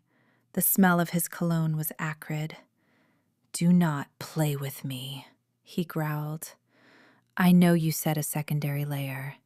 Give me the code, or we will have to make things much more difficult for you." His patience was clearly fraying. He was trapped and desperate. Every second he spent in that processing loop was a second closer to the bank staff flagging the suspicious activity. The shadow freeze was pushing him toward the brink of recklessness. "I cannot remember," I whispered. I let my head roll to the side. "It is all so dark," he cursed under his breath. He turned away from me, his phone still buzzing in his hand. He stepped out into the hallway, presumably to call a bank representative or to yell at someone on the other end of the line. I stared at the empty doorway. I was still alive. My plan was still in motion. Mitchell might be missing, but the machine I built was functioning. I had to hold out just a little longer. I had to let the bank flag the activity.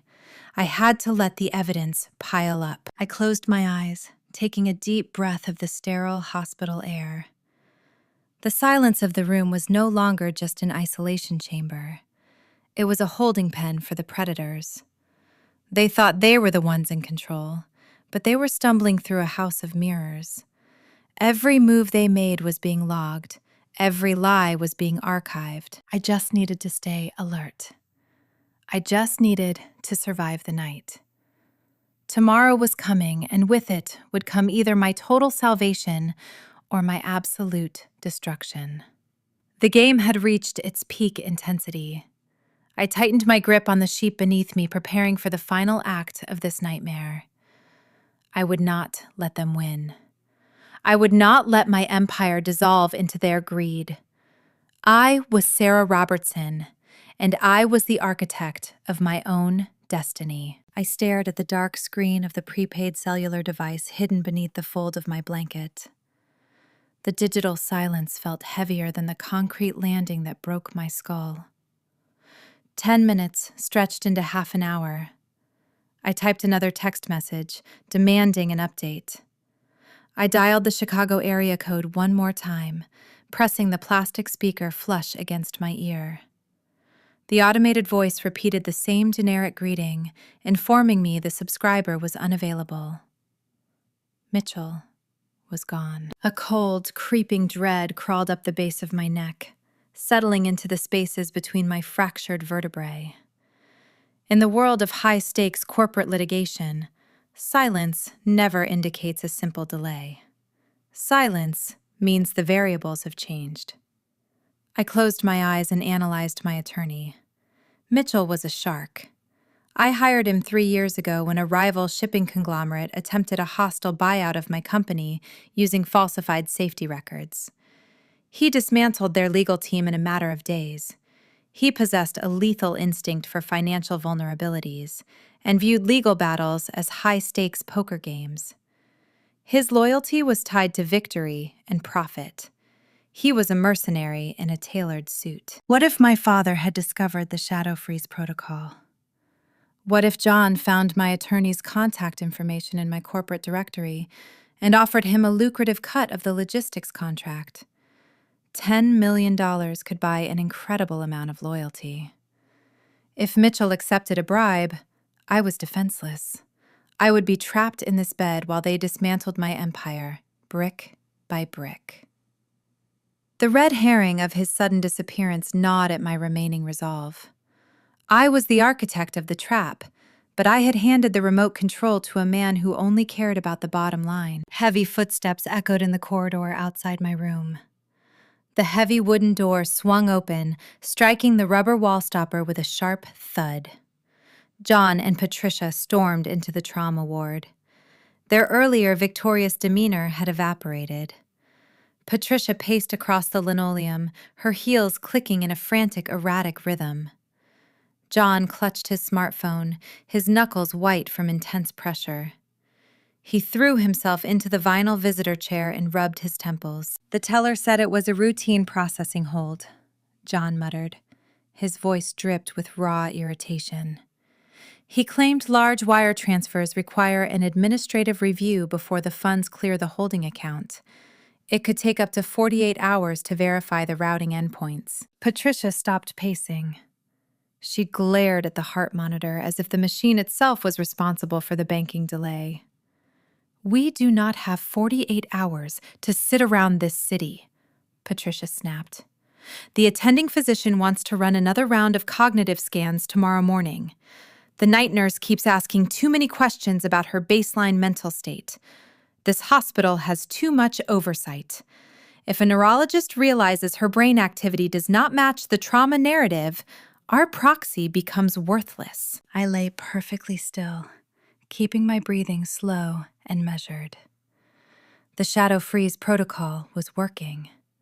The funds were trapped in the escrow loop, but that same defensive maneuver had triggered an unintended consequence. My parents were cornered, and cornered predators are highly unpredictable. John leaned forward, resting his elbows on his knees. Then we get her out of here, he stated. We use the medical proxy we just filed to authorize an immediate relocation. I know a long-term care facility in the Upper Ozarks. It is called Blackwood Pines. The director there owes me a favor from an old zoning dispute. They do not ask questions, and they do not encourage visitors. Patricia nodded, her eyes gleaming with dark calculation. Arrange the transport. We will move her before the evening shift rotation. Blackwood Pines. The name sent a jolt of pure terror through my nervous system. I knew the geography of that region intimately. My logistics firm routed freight through those northern mountain passes. It was a desolate stretch of the natural state, defined by dense, impenetrable forestry and treacherous ravines. There were no cell phone towers. There was no broadband internet access. Blackwood Pines was a substandard concrete block hidden miles away from the main highway. It was a dumping ground for the forgotten. If they loaded me into an ambulance and drove me up those winding mountain roads, I would disappear. Valerie would not be there to sneak me a burner phone. I would be locked in a windowless room surrounded by corrupt staff on my father's payroll. They would keep me heavily sedated until the bank cleared the stolen funds. Once they drained my accounts, my survival would no longer be necessary. John stood up and grabbed a white plastic patient belongings bag from the supply cart. He began shoving my clothes and personal items into the thin plastic sack. His movements were rough and hurried. He grabbed my tailored suit jacket, the one I wore to sign the logistics contract, and crumpled it into a tight ball. He tossed it into the bag, treating my professional armor like useless trash. He walked over to the side of my bed and leaned down. I kept my eyes closed, forcing my muscles to remain entirely limp. His breath smelled of stale tobacco and anxiety. "You are going to love the mountains, Sarah," he whispered. His voice was a sickening blend of fake warmth and genuine cruelty. "It is so quiet up there. No corporate boardrooms, no stress. You can just rest in the dark while we take care of your heavy burdens." The urge to open my eyes and scream for help nearly consumed me.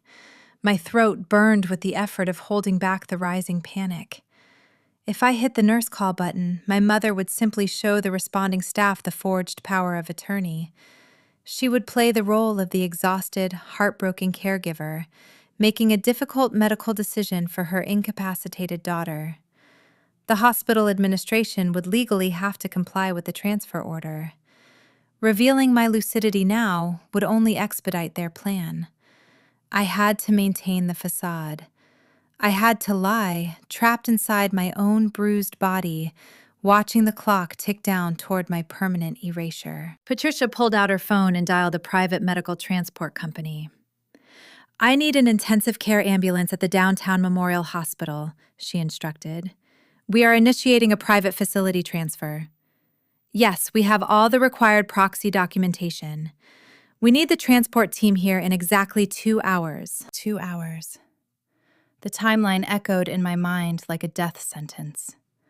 120 minutes until I was removed from this secure grid. I slid my left hand beneath the thin blanket and pressed my thumb against the plastic casing of the burner phone. I pressed the power button, waking the screen. I checked the messaging app, hoping for a miracle. The screen displayed no new notifications. The digital void remained unbroken. I thought about the fleet of trucks currently navigating the interstate highways. I thought about the distribution centers operating under my name. I had trusted my attorney with the keys to my entire corporate infrastructure. I had handed him the audio recording of the assault. If he had turned against me, My family possessed every tool necessary to finalize the theft. I pictured Melanie sitting in a designer boutique swiping a card funded by my decade of grueling labor. I pictured John and Patricia sitting on the porch of the cabin, drinking expensive wine paid for by my suffering. I refused to let that fiction become reality. I was a supply chain executive. I survived by finding leverage in impossible situations. I solved problems by anticipating the next failure point. But as John zipped the plastic belongings bag shut and Patricia signed the final discharge authorization forms, I realized my leverage was evaporating. I had no backup plan. The room grew colder as the afternoon sun dipped behind the Little Rock skyline. Shadows stretched across the linoleum floor, pointing toward the door like long, dark fingers. The steady, rhythmic beep of the heart monitor was the only sound tethering me to the present moment. I ran through every possible scenario. I mentally drafted emergency protocols. I searched for a single variable I could control. There was nothing. I was a hostage, hiding in plain sight. Every time footsteps passed by the hallway window, my pulse spiked. I waited for the heavy, metallic rattle of an ambulance gurney. I waited for the corrupt transport orderlies to walk through the door and strap me down. John checked his wristwatch and smiled. "The transport van is pulling into the loading dock," he announced. "They are bringing the stretcher up now." Patricia nodded, smoothing the wrinkles from her expensive coat. Finally, she sighed. "Let us get this over with." I squeezed my eyes shut, bracing for the inevitable physical intervention. I gripped the burner phone under the covers, preparing to hurl it under the bed to prevent them from discovering my only remaining piece of evidence. The heavy door handle clicked. The hinges groaned as the door pushed inward. My heart hammered against my ribs, threatening to crack them from the inside. I was out of time. I was out of options. I was plunging into a nightmare, and the man holding my only lifeline was nowhere to be found. The squeaking wheels of the heavy stretcher echoed down the linoleum hallway. The sound cut through the quiet stillness of the trauma ward like a rusted blade. I kept my eyes closed, forcing my breathing to remain shallow and rhythmic. The heavy wooden door to my room pushed open, striking the rubber wall bumper with a dull thud. 2 men stepped inside. They did not move with the crisp efficiency of trained medical professionals. They shuffled, their heavy boots squeaking against the polished floor. They smelled of stale cigarette smoke and cheap, bitter coffee. These were hired orderlies, sent from the remote Ozark facility. They were imported muscle, meant to make me disappear. John stepped forward to greet them. I could hear the fabric of his jacket rustling as he rubbed his hands together. "Let us get her moved quickly," he instructed. He pointed a thick finger toward my bed. "She is highly sedated and requires a quiet environment. We need her loaded into the transport van before the shift change." One of the orderlies stepped close to the mattress and unlatched the metal side rails. The loud clatter rang in my ears, sounding like a prison cell slamming shut. A rush of cold air hit my bare arms as they prepared to lift me onto the transport gurney. My left hand tightened around the plastic burner phone hidden beneath my thigh. My heart hammered against my ribs, behaving like a frantic bird trapped in a cage. I prepared to open my eyes. I prepared to scream for help, even knowing it would expose my lucidity and accelerate their theft. Survival meant blowing my cover. I had no other options left. A rough hand reached out and grasped the edge of my blanket. "Stop right there!" a booming voice commanded from the doorway. The orderly froze instantly. I kept my eyes pressed into narrow slits peering through the barrier of my eyelashes. A tall man in a tailored charcoal suit marched into the center of the trauma ward. He wore a laminated identification badge displaying his credentials as the chief administrator of the hospital. Flanking him were 2 uniformed security guards resting their hands near their utility belts. Standing just behind the guards was Valerie. The night nurse held a neutral expression, but her dark eyes glinted with quiet defiance. "What is the meaning of this?" John demanded. He puffed out his chest, attempting to use his physical size to intimidate the hospital executive. "We have authorized private transport for my daughter. I hold her medical proxy. You are interrupting a private family matter." The hospital director did not flinch. He did not raise his voice or take a step backward. He simply lifted a thick stack of legal documents printed on heavy premium paper. The top page featured the unmistakable official seal of a United States District Court. "You hold nothing, sir," the director stated. His tone was razor-sharp, slicing through the stagnant air of the room. "Your medical proxy has been suspended pending a federal review. This patient is not leaving this facility." Patricia stepped forward. Her manicured hands clutched the leather strap of her designer purse until her knuckles turned white. Her face drained of color, but she maintained her haughty posture. "That is impossible," she snapped. "We had that document notarized and filed with the county clerk this afternoon. It is legally binding under state law. You have no authority to countermand a family directive." "State law is currently superseded," the director replied. He handed a copy of the injunction directly to John. "Read the header carefully." An emergency federal injunction was signed in chambers by a district judge 30 minutes ago. A permanent hold has been placed on all medical and financial directives pertaining to Sarah Robertson. John snatched the paperwork from the director's hand. His eyes darted across the typed paragraphs. His jaw worked furiously as he processed the dense legal terminology. I watched the arrogant confidence melt from his features, replaced by a creeping, suffocating panic. "What kind of federal injunction?" Patricia demanded. Her voice climbed an octave, cracking under the strain of sudden uncertainty. "Why is the federal government interfering with a localized health issue?" "Because it is no longer a localized health issue," the director clarified. "The injunction was filed in conjunction with the Federal Bureau of Investigation. It appears there is an active probe into interstate wire fraud connected to this patient's corporate accounts. Until the authorities untangle the financial anomalies, her medical custody defaults back to the state, and this hospital is mandated to keep her secure." The words hung in the air, delivering a devastating payload of legal destruction.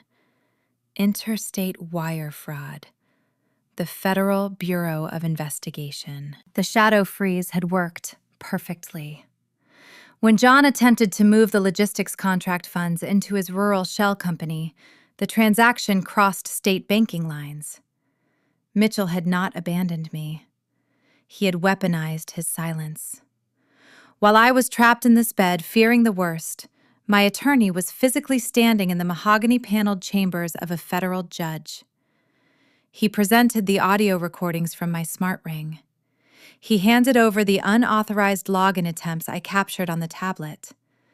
Mitchell used my parents' own greed to trigger an automatic federal lockdown. "This is an outrage," John sputtered. He crumpled the edge of the injunction, his hands shaking with barely contained fury. "I will sue this hospital into bankruptcy. I will hire the best litigators in the state and drag your name through the mud. You are holding my daughter hostage." "You are welcome to contact our legal department," the director replied. His expression remained entirely unbothered by the threat. "However, I suggest you retain a criminal defense attorney for yourselves. The authorities have flagged several unauthorized access attempts originating from your devices. Now, I must ask you to clear this room. Visiting hours are officially suspended for this patient." The two orderlies from the Ozark facility did not wait for a second warning. They recognized a losing battle and wanted no part of a federal probe. They quickly secured the rails on their empty gurney and wheeled it out into the hallway, abandoning my parents without a single backward glance. Patricia stared at my motionless form. Her chest heaved with shallow, panicked breaths. She realized the narrative was slipping from her grasp. The carefully constructed lie about a hysterical, clumsy daughter was collapsing under the weight of federal scrutiny. She looked at John, her eyes wide with unspoken terror. "We are leaving," John muttered. He grabbed Patricia by the elbow, steering her toward the exit. "This is a misunderstanding. We will clear this up in the morning." They rushed out of the trauma ward, their footsteps echoing down the corridor in a frantic retreat. They walked away empty-handed, unaware that the invisible legal noose Mitchell crafted was already pulled tight around their necks. They thought they were merely facing a banking delay. They had no idea they were marching toward a federal indictment. The hospital director nodded to the security guards, signaling them to wait outside in the hall. He glanced at Valerie, handing her the patient chart before stepping out of the room. The heavy wooden door clicked shut, locking the chaos outside. The ward returned to its sterile, quiet state. I kept my eyes closed for another full minute, ensuring the corridor was clear. Finally, I let out a long, trembling breath. I opened my eyes and looked at the night nurse. Valerie stood by the edge of my bed. A small, knowing smile touched the corners of her mouth. She reached out and adjusted my blanket, smoothing out the wrinkles left by my father's rough handling. "Your lawyer works fast," she whispered. "He called the hospital director on his private emergency line 20 minutes ago. He sent the federal orders directly to the administrative printer." "Thank you," I rasped, my voice thick with genuine gratitude. "If you had not snuck me that phone, they would have loaded me into that van. I would have disappeared." Valerie shook her head. "You did the heavy lifting, Sarah. You survived the fall. Now get some rest. They cannot touch you in here anymore." She dimmed the overhead fluorescent lights and quietly exited the room, leaving me bathed in the soft glow of the streetlights filtering through the window. I reached beneath my thigh and retrieved the dark plastic phone. The screen illuminated, displaying 3 new text messages from Mitchell. I opened the first message. "Apologies for the radio silence. I was inside a secure federal courthouse. Cellular devices are strictly prohibited in the judge's chambers." I read the second message. "The injunction is live. The Financial Crimes Division reviewed the audio and the server logs. They verified the wire fraud attempt originating from your father's location. Your medical proxy is permanently frozen. The transport is canceled." The third message was a simple declaration of victory. "The trap is fully baited. The federal authorities are watching every digital move they make. Sleep well, Sarah." I locked the screen and let the phone rest on my chest. A profound wave of relief washed over my bruised, battered body. The crushing anxiety that had plagued me for the past 12 hours evaporated, replaced by a cold, calculating calm. My logistics firm was secure. My physical safety was guaranteed by the federal government. My parents played their strongest hand and failed spectacularly. But I knew the war was far from over. John and Patricia were arrogant, but they were not stupid. Once the initial shock of the federal injunction wore off, they would realize the brute force approach was dead. They could no longer drag me into the mountains and silence me. They would have to change their tactics. They would try to mitigate their exposure before the authorities dug too deep into the shell company. I closed my eyes, anticipating their next maneuver. Without the medical proxy, they had no control over my assets. Without control over my assets, they had no way to pay off Melanie's staggering debts. They were staring down the barrel of an investigation with empty pockets. Desperation breeds predictability. Patricia would realize her only remaining option was to neutralize me emotionally. She would come back crawling, relying on the one weapon she thought she still possessed, the illusion of a mother's love. The morning sun breached the hospital blinds, casting a harsh clinical glow over the room. The sterile scent of iodine mingled with the stale, recycled air. My bruised body ached, but my mind buzzed with a sharp, crystalline focus. The federal injunction had erected an invisible shield around my bed. My family could no longer force me into the mountains. They were stripped of their logistical advantage. I knew the next phase of their campaign would not rely on forged legal documents. It would rely on emotional warfare. Patricia arrived just before 10 o'clock. She walked through the heavy wooden door alone. John was noticeably absent, likely scrambling to untangle the frozen bank accounts or consulting a defense attorney regarding the federal flags. My mother did not storm into the room with her usual haughty stride. She moved slowly, clutching her designer handbag against her chest like a shield. I observed her through half-closed eyes. Her appearance was meticulously curated to project maternal distress. She wore a subdued gray cashmere sweater instead of her typical bold power suits. Her makeup was deliberately minimalist, lacking her signature crimson lipstick. She wanted to look vulnerable. She wanted to look like a mother, broken by a tragic misunderstanding. She approached the edge of the mattress and placed a trembling hand over mine.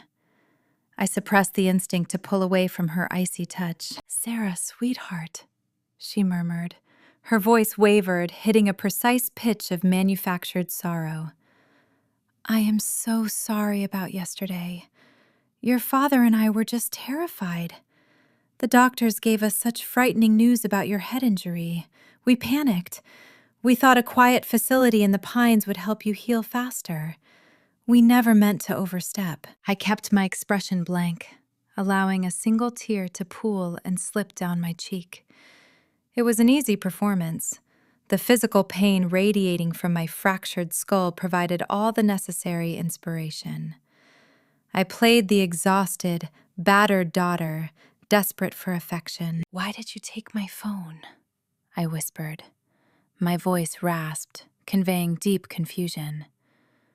"Why did you try to move me without telling me?" Patricia reached into her purse and retrieved a crumpled tissue. She dabbed at the corners of her dry eyes. "We were trying to protect you from the stress," she lied smoothly. "The business world is so demanding. We wanted you to disconnect and heal, but we realize now we went about it the wrong way." She reached back into her bag and pulled out my primary cellular device. She placed it gently on the tray table. A peace offering.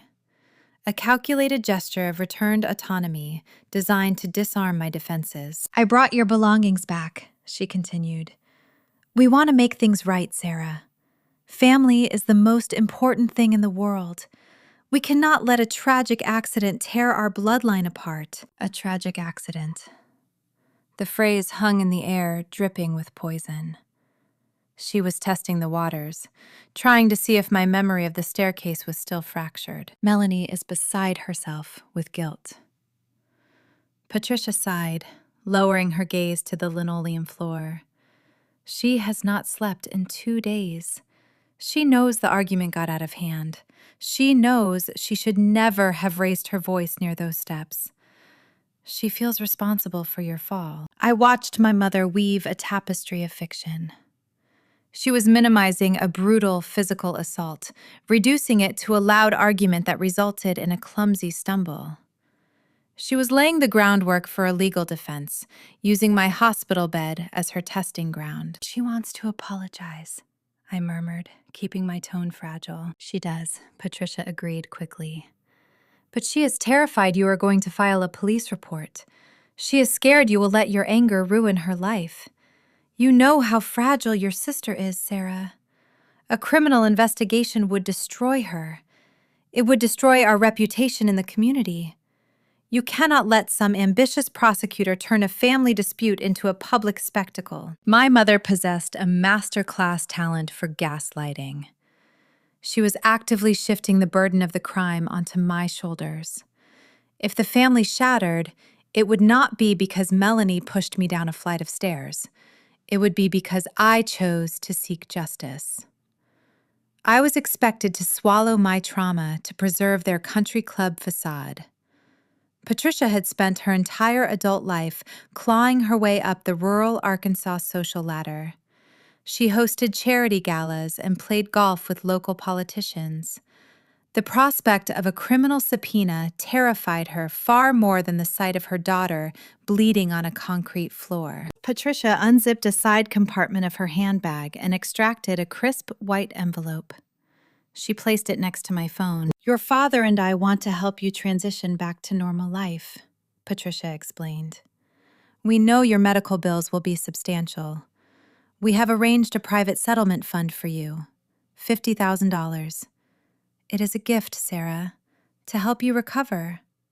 All we ask in return is that you sign a standard non-disclosure agreement stating this was a simple fall and waiving any right to pursue legal action against your sister." $50,000. The insulting arithmetic of their offer nearly made me laugh. They were attempting to bribe me with a fraction of the capital they had been embezzling from my firm for 7 years. They wanted to buy federal immunity for the price of a mid-sized sedan. They assumed I was still locked out of my corporate network. They believed I was desperate and isolated. I looked at the envelope, then looked up into my mother's eyes. I let my lower lip tremble. "I just want the fighting to stop," I whispered. "I want to go home." Patricia exhaled a long breath of relief. The tension melted from her shoulders. She believed she had won. She believed the independent supply chain executive had finally been broken into submission. "I know, sweetheart," Patricia smiled a genuine, predatory smile. "We will bring the paperwork by tomorrow morning. You just rest today. Call your office. Tell them you had a little accident, but you are fine. Keep things quiet.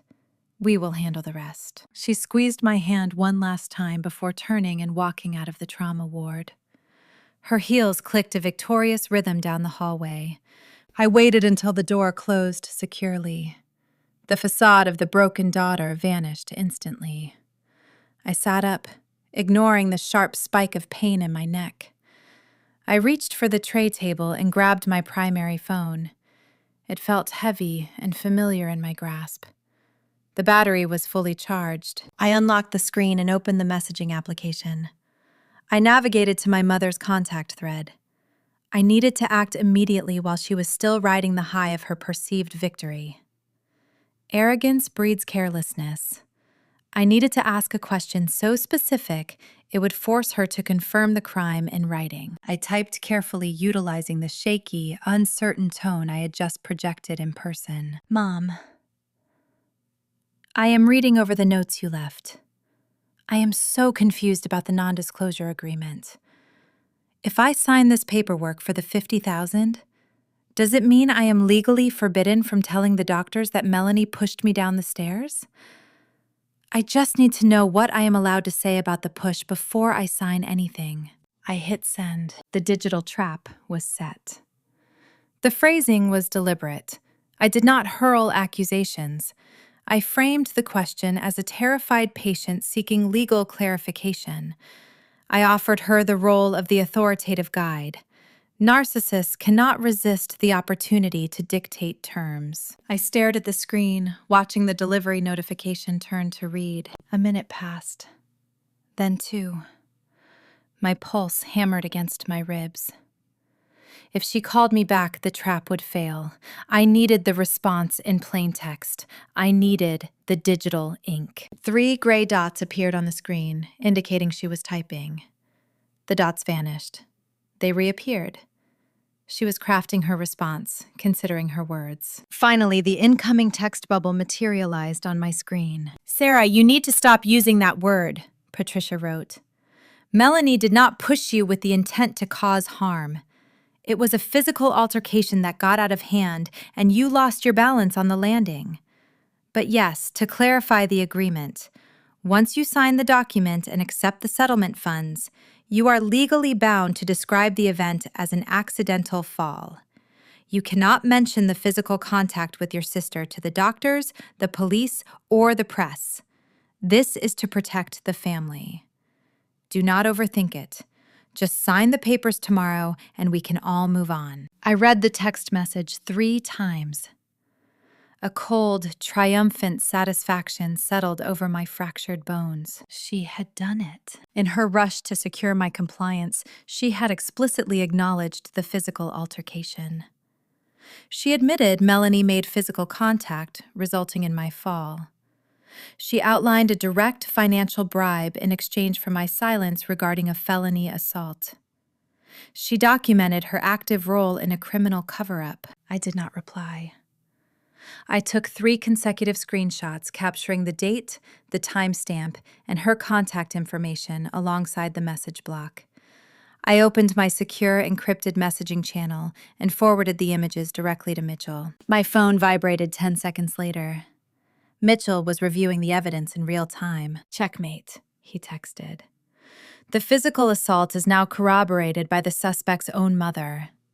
We have wire fraud, coercion, and accessory to attempted manslaughter. The state prosecutor is going to have a field day with this file."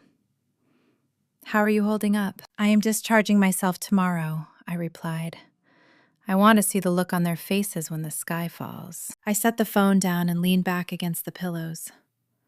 The hospital room no longer felt like a prison. It felt like a war room. My family believed they had successfully neutralized the threat.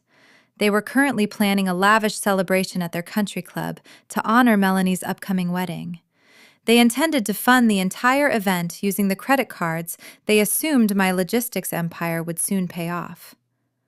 They were preparing to drink champagne and toast to their own cleverness. They had no idea that I was no longer a victim trapped in a hospital bed. I was the architect of their impending destruction.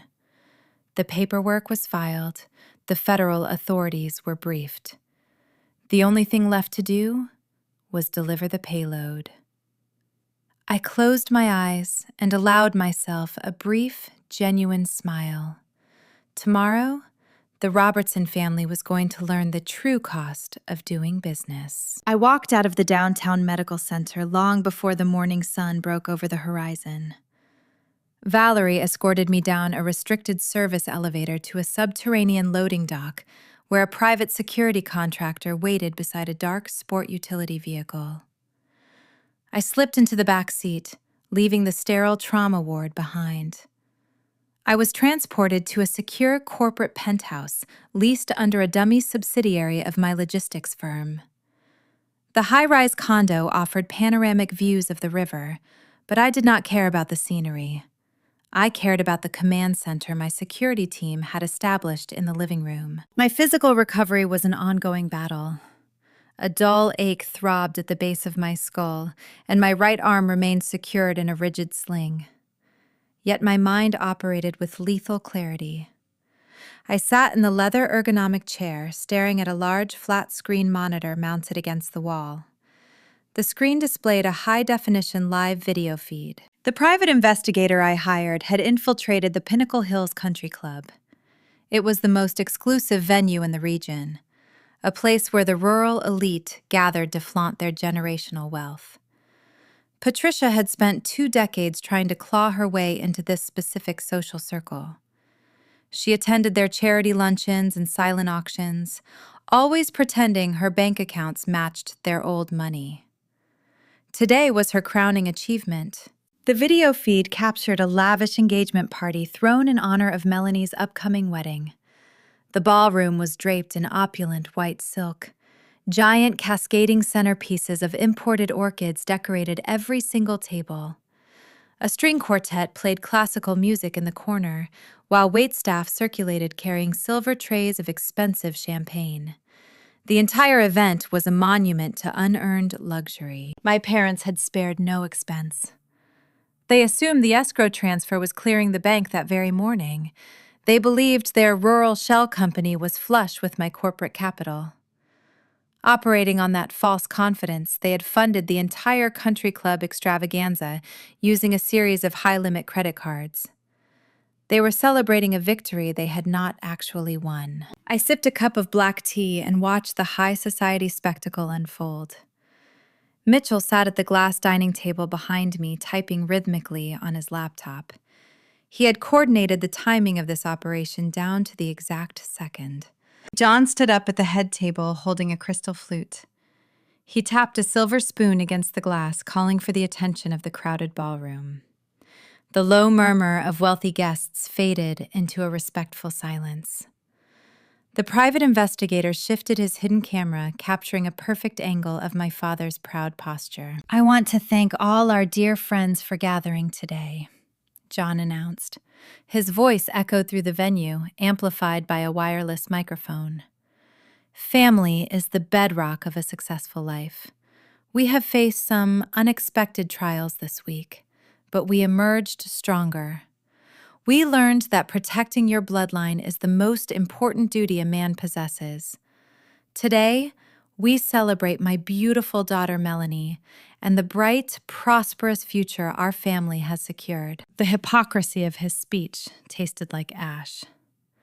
He was raising a glass to family loyalty while actively waiting for the stolen funds of his injured daughter to clear a fraudulent account. He raised his champagne flute high. The guests mirrored his gesture, preparing to toast. The heavy oak double doors at the back of the ballroom swung open. They did not open gently. They were pushed inward, with forceful authority striking the padded walls. The string quartet abruptly stopped playing. The sudden silence in the grand room felt deafening. A team of local law enforcement officers marched down the center aisle. Their dark, tactical uniforms starkly contrasted the sea of pastel cocktail dresses and tailored tuxedos. Walking right beside the police were 3 process servers, wearing standard gray suits and carrying thick manila envelopes. The country club manager hurried forward, trying to intercept the officers. "Sir, this is a private event," the manager protested, waving his hands. A police sergeant bypassed the manager without breaking his stride. "We have federal warrants," he stated loudly. His voice carried across the silent ballroom, reaching every single elite guest in attendance. On the video feed, I watched the color drain entirely from John's face.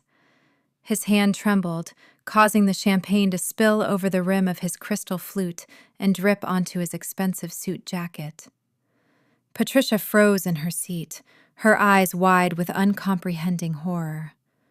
She looked around at her wealthy socialite friends, watching her carefully constructed societal facade begin to fracture. The process servers reached the head table. The lead server stepped directly in front of my father. "John Robertson," the server asked. John could only manage a weak nod, his vocal cords paralyzed by shock. "You have been served," the man declared. He slapped a heavy stack of legal filings directly onto the pristine white tablecloth. The documents landed with a heavy, authoritative thud. The second server moved to my mother, dropping an identical stack in front of her. "Patricia Robertson, you are served." The third server approached my sister. "Melanie Robertson, you are served." The police sergeant stepped forward, pulling a folded document from his utility vest. "John and Patricia Robertson, you are officially named in a federal subpoena regarding interstate wire fraud and the forgery of medical proxy documents. You are ordered to surrender your passports immediately. Furthermore, you are both served with a permanent restraining order keeping you 500 yards away from Sarah Robertson and all properties affiliated with her logistics firm." Whispers erupted across the ballroom. The wealthy guests leaned in, trading scandalized looks.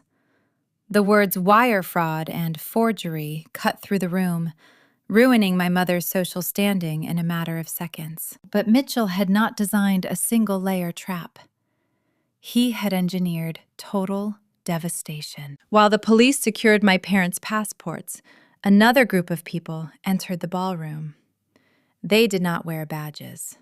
They wore polo shirts bearing the logos of the various vendors hired for the event. A secondary wave of chaos descended upon the party. When Mitchell flagged my parents' accounts for federal wire fraud, the banking institutions initiated an automatic lockdown. Every credit line associated with John and Patricia was frozen. The charges used to fund this luxury event were flagged as suspected illicit activity and reversed. The country club, the florist, the caterer, and the bridal boutique were notified that their payments had bounced due to an active federal criminal probe. Furious business owners do not wait for court dates to reclaim their property. The catering manager marched up to the buffet stations and began waving his staff away. "Pack it up," he shouted over the rising din of the crowd. The credit cards declined. "Pull the food right now." Waitstaff began snatching plates of expensive appetizers directly out of the hands of confused guests. The florists who had decorated the venue rushed to the tables, yanking the imported orchids from their crystal vases and tossing them unceremoniously into plastic bins. Water spilled across the silk tablecloths, ruining the pristine decor. "What is happening?" Patricia shrieked. She stood up her chair, tipping over backward and crashing to the floor. "Stop touching the flowers!" "This is a simple clerical error, a banking mistake." No one listened to her. The repo agents dismantled the party with ruthless efficiency. The grand ballroom transformed into a chaotic dismantling of fake wealth. Then the owner of the elite bridal boutique stormed up to the head table, flanked by a large security guard. She pointed a manicured finger directly at my sister. Melanie wore a custom couture gown covered in hand-stitched lace and Swarovski crystals. It was a dress meant for a magazine cover. "Take it off," the boutique owner demanded. Her tone was sharp and unyielding. The $40,000 charge was marked as fraud. "You are wearing stolen merchandise. Take the dress off right now, or I will have this officer arrest you for grand larceny." Melanie let out a piercing shriek. Her face turned an ugly mottled shade of crimson. She stomped her expensive heels against the hardwood floor, acting like a toddler denied a toy. "You cannot do this to me!" she screamed, tears ruining her flawless makeup. "This is my engagement party. I am the bride. You are ruining my life." "I want the dress," the boutique owner repeated, crossing her arms.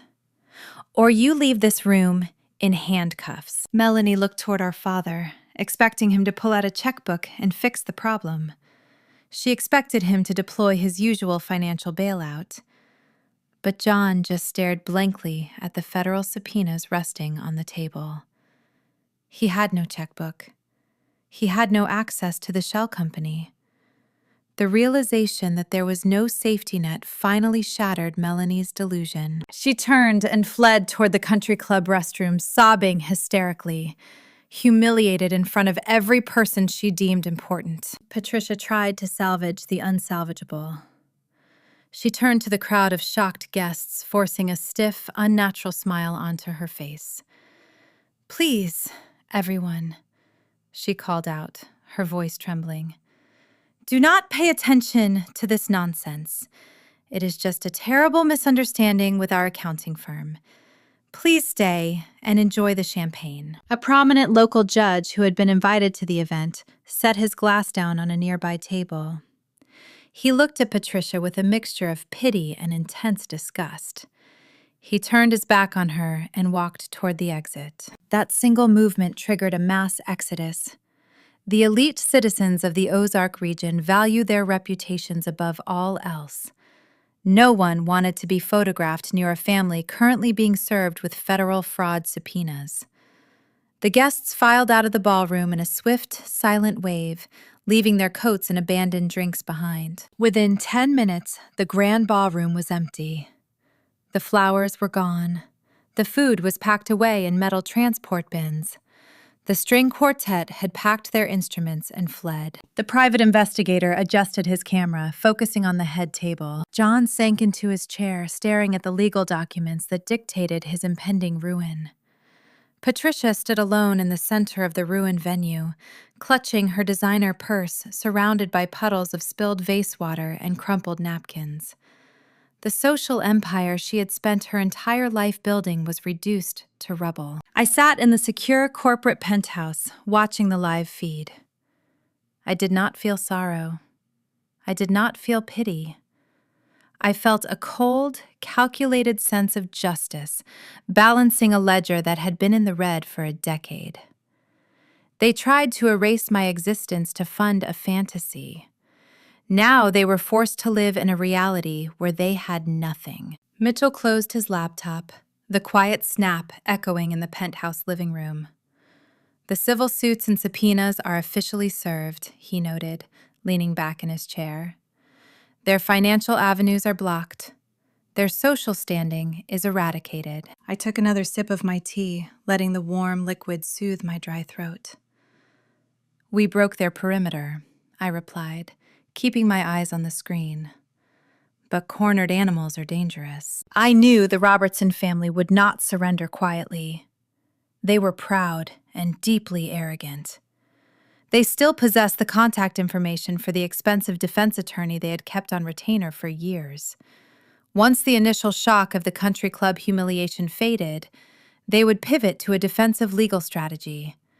They would attempt to twist the narrative in a courtroom, banking on their ability to manipulate a jury. They thought the battle was over, but the real war was just shifting to a new battlefield.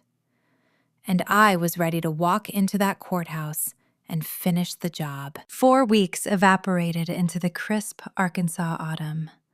The sweltering summer humidity broke, giving way to a sharp, dry chill across the Ozarks. The turning weather mirrored the cold reality descending upon the Pulaski County Courthouse. The civil and criminal hearings converged on a brisk Tuesday morning. The limestone architecture of the building projected an imposing, rigid authority. It was a place designed to extract the truth from people who spent their lives perfecting lies. My family arrived early. The local news media had caught wind of the spectacular country club raid. Reporters lined the granite steps waiting for a statement. John and Patricia did not hide from the cameras. They treated the press pool like a red carpet. John wore a bespoke navy suit, projecting the image of a stoic patriarch enduring a terrible ordeal. Patricia walked beside him, wearing a conservative gray dress and a single strand of pearls. She offered the cameras a tight, brave smile. Melanie trailed behind them, hiding her face behind oversized designer sunglasses. They walked into the courtroom radiating an unearned, arrogant confidence. They had retained a high-priced defense litigator named Wallace. He was a slick operator known for untangling wealthy clients from white-collar indictments. My parents financed his exorbitant retainer by leveraging the last remaining equity in their mountain cabin. They viewed the expense as a temporary inconvenience. They truly believed they were going to win. Their confidence stemmed from a toxic combination of regional bias and fabricated evidence. Arkansas culture places a heavy emphasis on deep-rooted folk traditions where family loyalty is paramount. Blood ties often outweigh objective facts in rural courtrooms. My parents planned to exploit that cultural baseline. They brought a stack of forged medical documents outlining my supposed cognitive decline. They secured written affidavits from a handful of corrupt Ozark neighbors, claiming I had a history of erratic, hysterical behavior. They assumed I was still hiding in a secure location, physically broken and mentally compromised. They thought the federal authorities had intervened based solely on automated banking flags. They had no idea I orchestrated the entire snare. They expected a frail, traumatized woman to roll into the courtroom in a wheelchair, flanked by a modest corporate lawyer. I waited in a private antechamber down the hall, watching the proceedings on a closed-circuit monitor. The heavy oak doors of the courtroom sealed shut. The gallery was packed with spectators, journalists, and legal clerks eager to witness the fallout of the country club debacle.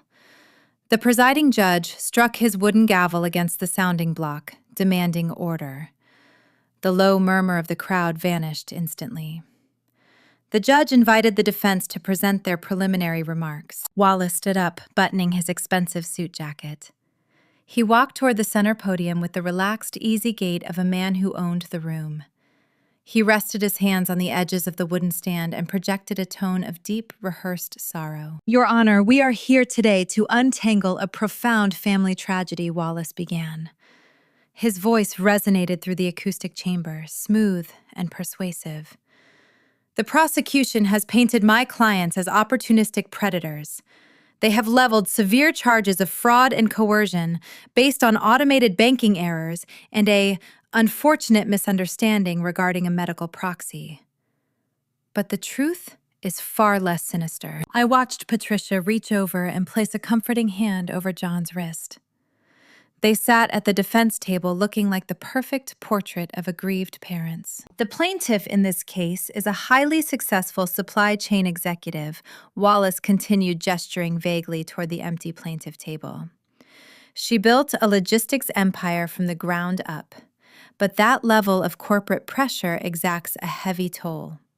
My clients watched their daughter buckle under the weight of her own ambition. She suffered a severe psychological break.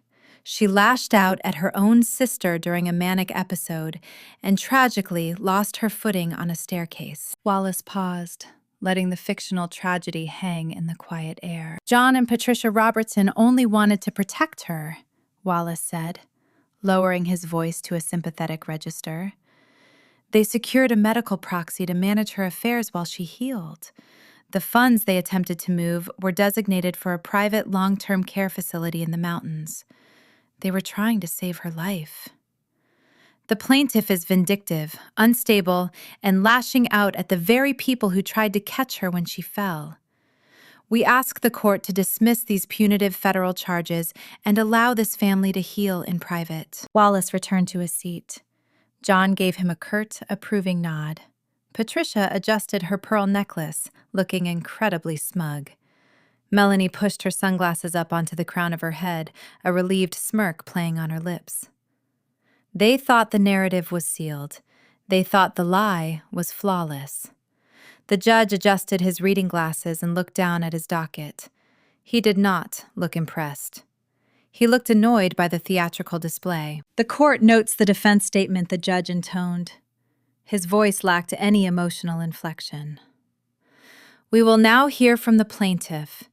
Is Sarah Robertson present and capable of participating in these proceedings? The bailiff standing near the front of the room keyed his shoulder radio. I stood up in the antechamber. I did not use a cane. I did not wear a sling. My fractured skull had healed beneath my hairline, leaving no visible scars. The dark purple bruising that once covered my face had faded into nothing. I wore a sharp, flawless, charcoal-tailored suit. The fabric cut a striking, authoritative silhouette. I paired it with black leather heels that signaled a commanding corporate presence. I did not look like a victim recovering from a tragic accident. I looked like a chief executive officer preparing to liquidate a rival corporation. The heavy wooden doors at the back of the courtroom pushed open. The rusted hinges let out a low, distinct groan. Every head in the gallery turned toward the entrance. I walked through the doorway. The sharp, confident click of my heels echoed off the marble floor, cutting through the thick silence of the room. I kept my posture rigid, my shoulders pulled back and my chin leveled. I did not rush. I walked down the center aisle with deliberate, calculated pacing. The reaction at the defense table was instantaneous. John's jaw dropped slack. The stoic patriarch facade crumbled, revealing the terrified small man hiding underneath. He gripped the edge of the mahogany table, his knuckles turning bone white. He expected a broken, hysterical girl. He was staring at an apex predator. Patricia froze. Her hand remained suspended in the air, inches away from her pearl necklace. The smug, confident smile vanished from her lips, replaced by an expression of unadulterated shock. The color drained entirely from her face, leaving her skin a pale, sickly shade of gray. She stared at my rigid posture and my healed features, unable to process the visual data. The narrative she had just paid her lawyer to spin was visibly crumbling in front of the judge. Melanie physically recoiled. She shrank backward into her heavy leather chair, attempting to make herself as small as possible. The vindictive smirk evaporated. Her eyes widened, projecting pure, primal fear. She recognized the look on my face.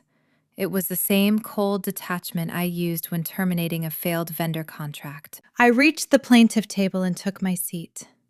I folded my hands neatly on the polished wood surface. I did not glare at my family. I did not show anger or resentment. I looked at them with precise, clinical detachment. They were no longer my parents or my sister. They were simply an operational bottleneck that required immediate removal. The gallery erupted into hushed, frantic whispers. The reporters in the back row scribbled furiously in their notepads. The visual contradiction between the defense statement and my physical reality was stark and undeniable. Wallace leaned over the defense table, whispering frantically to John. His slick composure was fracturing. His clients had assured him the plaintiff was mentally impaired and physically ruined. He realized in real time he had just presented a fabricated narrative to a federal judge. The judge struck his gavel again, silencing the gallery. He peered over his reading glasses, studying my composed demeanor. Miss Robertson, the judge addressed me directly. The court is pleased to see you in good health. The defense has submitted numerous affidavits suggesting you are currently incapacitated and unable to manage your own legal affairs. I stood up, resting my hands flat against the table. I met the judge's gaze, holding steady. Your Honor, I replied, my voice clear and unwavering. The documents presented by the defense are fraudulent. I am fully lucid, fully capable, and prepared to dismantle every single falsehood presented in this room today. The judge nodded, a faint glimmer of intrigue lighting his stern features. Very well, Miss Robertson. This court requires you to state your legal representation for the official record before we proceed with the evidentiary phase. The tension in the room hit a breaking point. The air grew thin and electric. John, Patricia, and Melanie held their collective breath, waiting to see what meager legal aid I managed to scrounge together. They still thought this was a domestic dispute. They still believed they had the upper hand.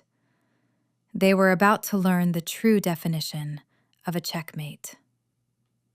I turned my head slightly, looking back toward the heavy oak doors of the courtroom. It was time to introduce the architects of their ruin. I remained standing at the plaintiff table facing the magistrate.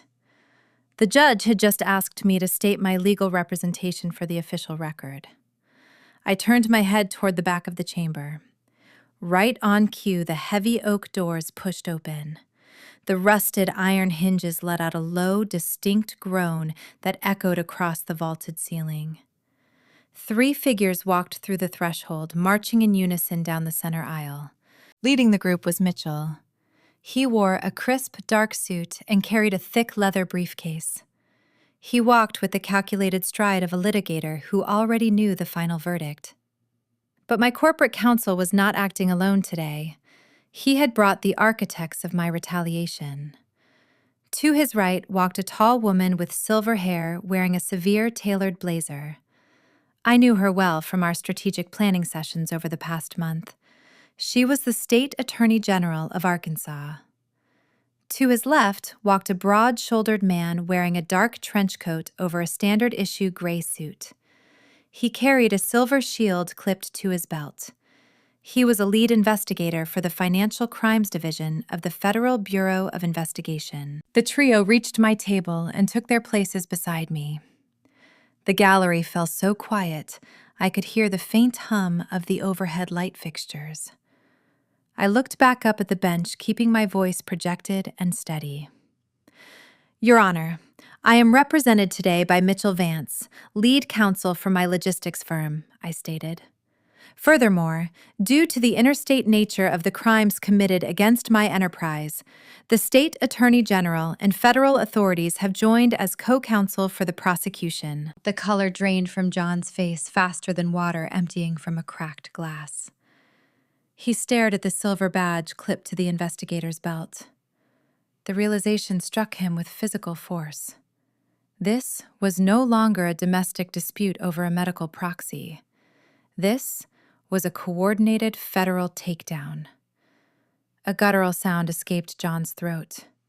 It started as a hoarse gasp and morphed into a high-pitched scream of pure, unfiltered terror. He tried to stand up, pushing his heavy wooden chair backward, but his legs gave out beneath him. He collapsed back into his seat, clutching his chest. His breath came in shallow, frantic wheezes as he scanned the room for an exit that did not exist. The federal agent stepped forward, approaching the podium. He placed a thick file folder on the wooden stand and opened it. "Your Honor," he began, his voice a deep baritone that commanded immediate authority. "My office has spent the past 4 weeks auditing the historical ledgers of the Robertson Logistics firm. We uncovered a sophisticated embezzlement ring utilizing a rural shell company to siphon corporate capital across state lines. The individuals seated at the defense table are the primary beneficiaries of that shadow entity. We are here today to present undeniable proof of their ongoing criminal conspiracy." Mitchell stepped up beside the federal agent, opening his laptop. He connected a digital cable to the courtroom audio system. "Your Honor," Mitchell stated, looking directly at the judge. "The defense claims the plaintiff suffered a hysterical episode and tragically tripped down a staircase. They claim they acted out of love and concern when filing the proxy paperwork. We submit to the court Exhibit A. This is a direct audio recording captured on a digital smart ring worn by the plaintiff during the incident and immediately after in her hospital bed." Mitchell pressed a button on his keyboard. A sharp, static hiss echoed through the speakers, followed by the unmistakable acoustic signature of the Little Rock Trauma Ward. The rhythmic beep of my heart monitor filled the chamber. Then Melanie's voice rang out clear and cruel. "I shoved you because you deserved it," she sneered through the speakers. "I always wondered what it would take to wipe that smug, arrogant look off your face. Turns out it just takes a flight of stairs. I just wanted to knock you down a peg. It is not my fault you are clumsy and cannot walk in heels." A collective gasp rippled through the gallery. The reporters stopped typing, staring at the defense table in shock. Melanie covered her face with both hands, her shoulders shaking uncontrollably. She tried to hide from the devastating echo of her own voice, but there was nowhere to run. She shrank backward into her chair, attempting to disappear. The recording continued without mercy. Patricia's voice replaced Melanie's brisk and transactional. "Try her birthday," the recording played, projecting my mother's cold calculation across the room. "Or try the date she incorporated her firm. We need this handled today.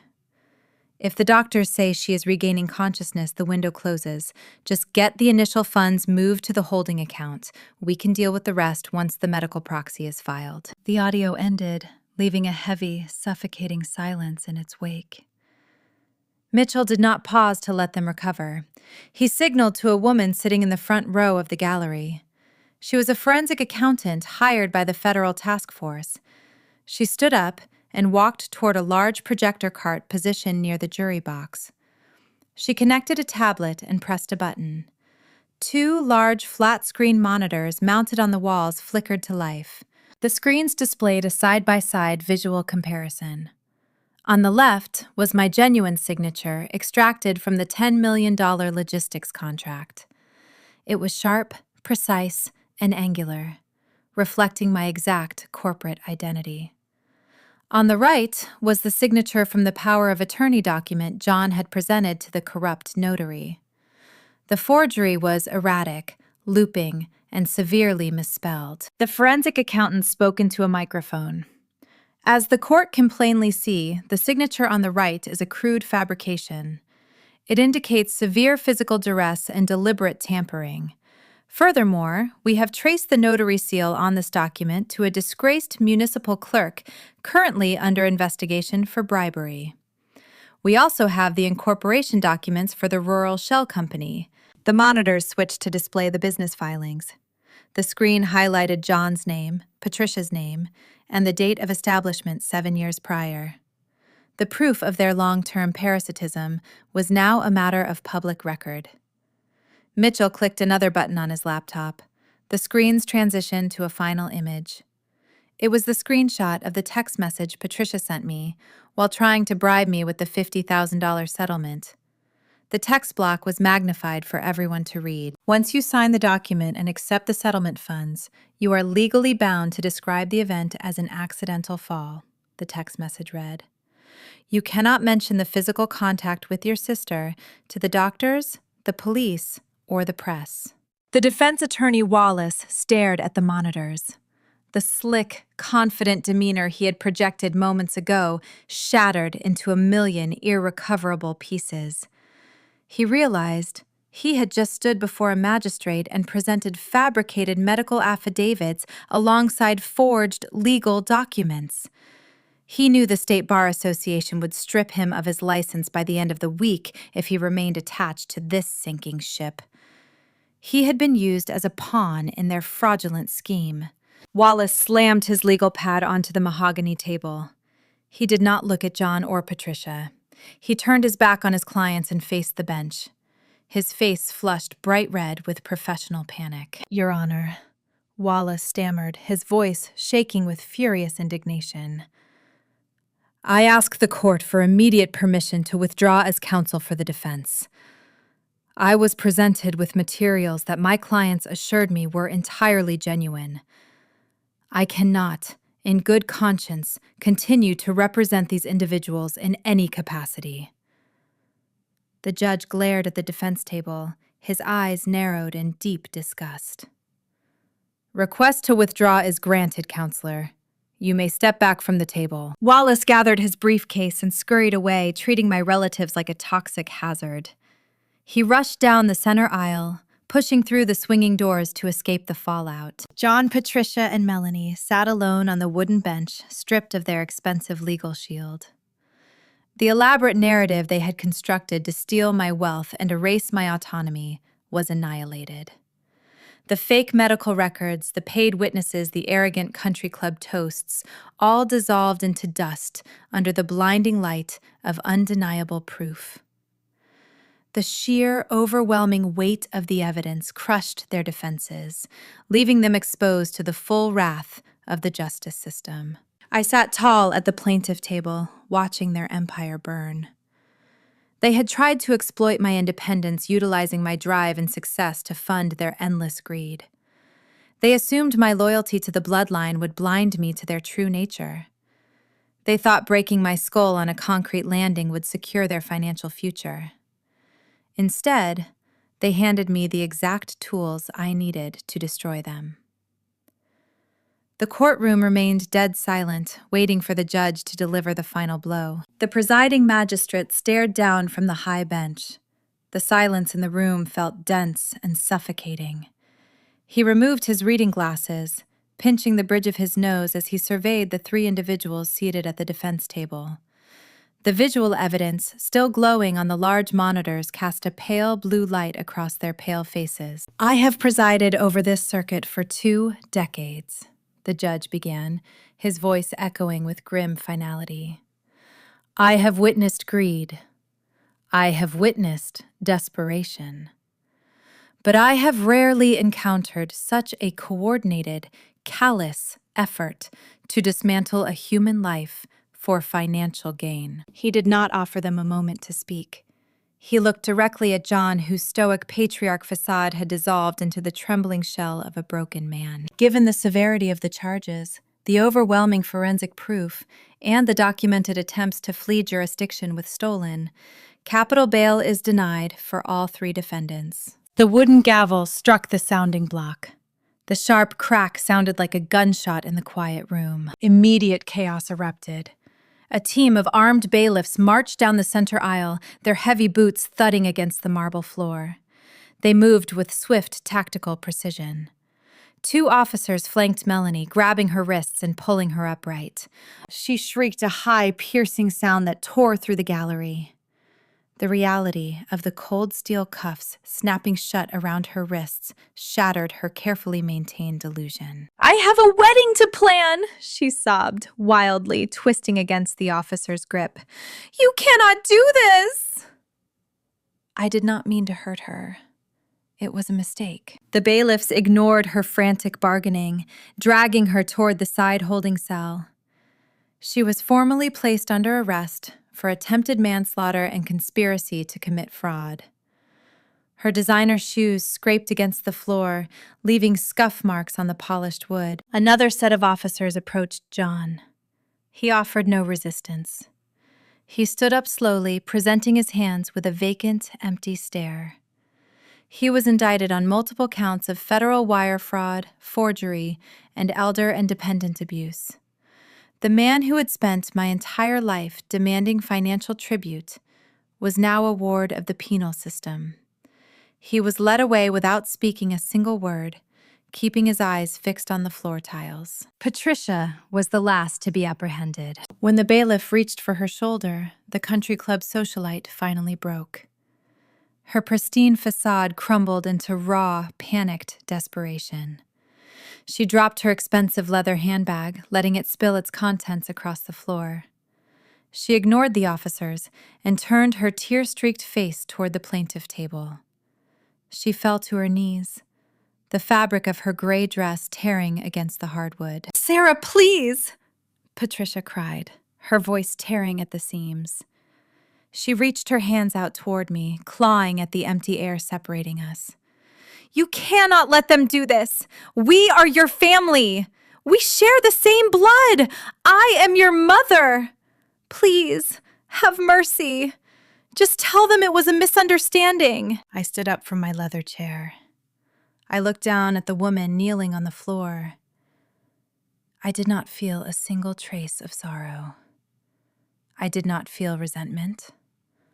I felt the profound, freeing emptiness of a ledger that had finally been balanced to zero. I thought about the cold concrete landing at the bottom of the cabin stairs.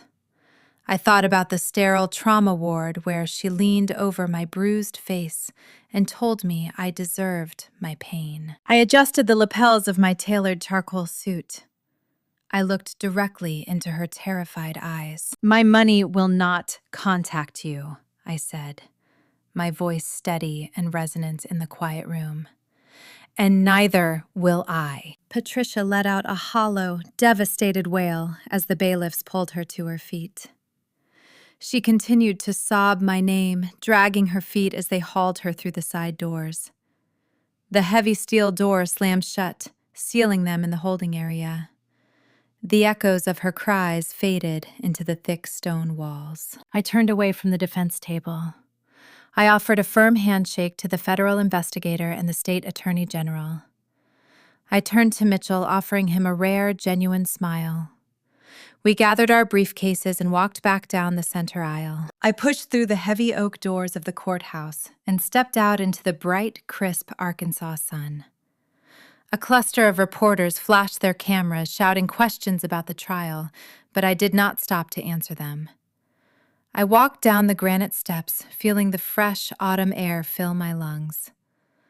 For the first time in a decade, the crushing weight of my family expectations was gone.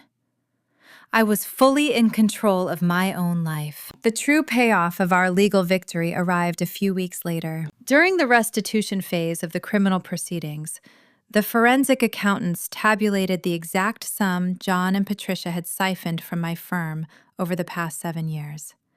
To satisfy the court-ordered repayment, the federal judge authorized the immediate seizure and liquidation of their assets. Their primary asset was the secluded mountain cabin in the Ozarks. I utilized my corporate holding company to acquire the deed directly from the state. I did not buy the property to live in it.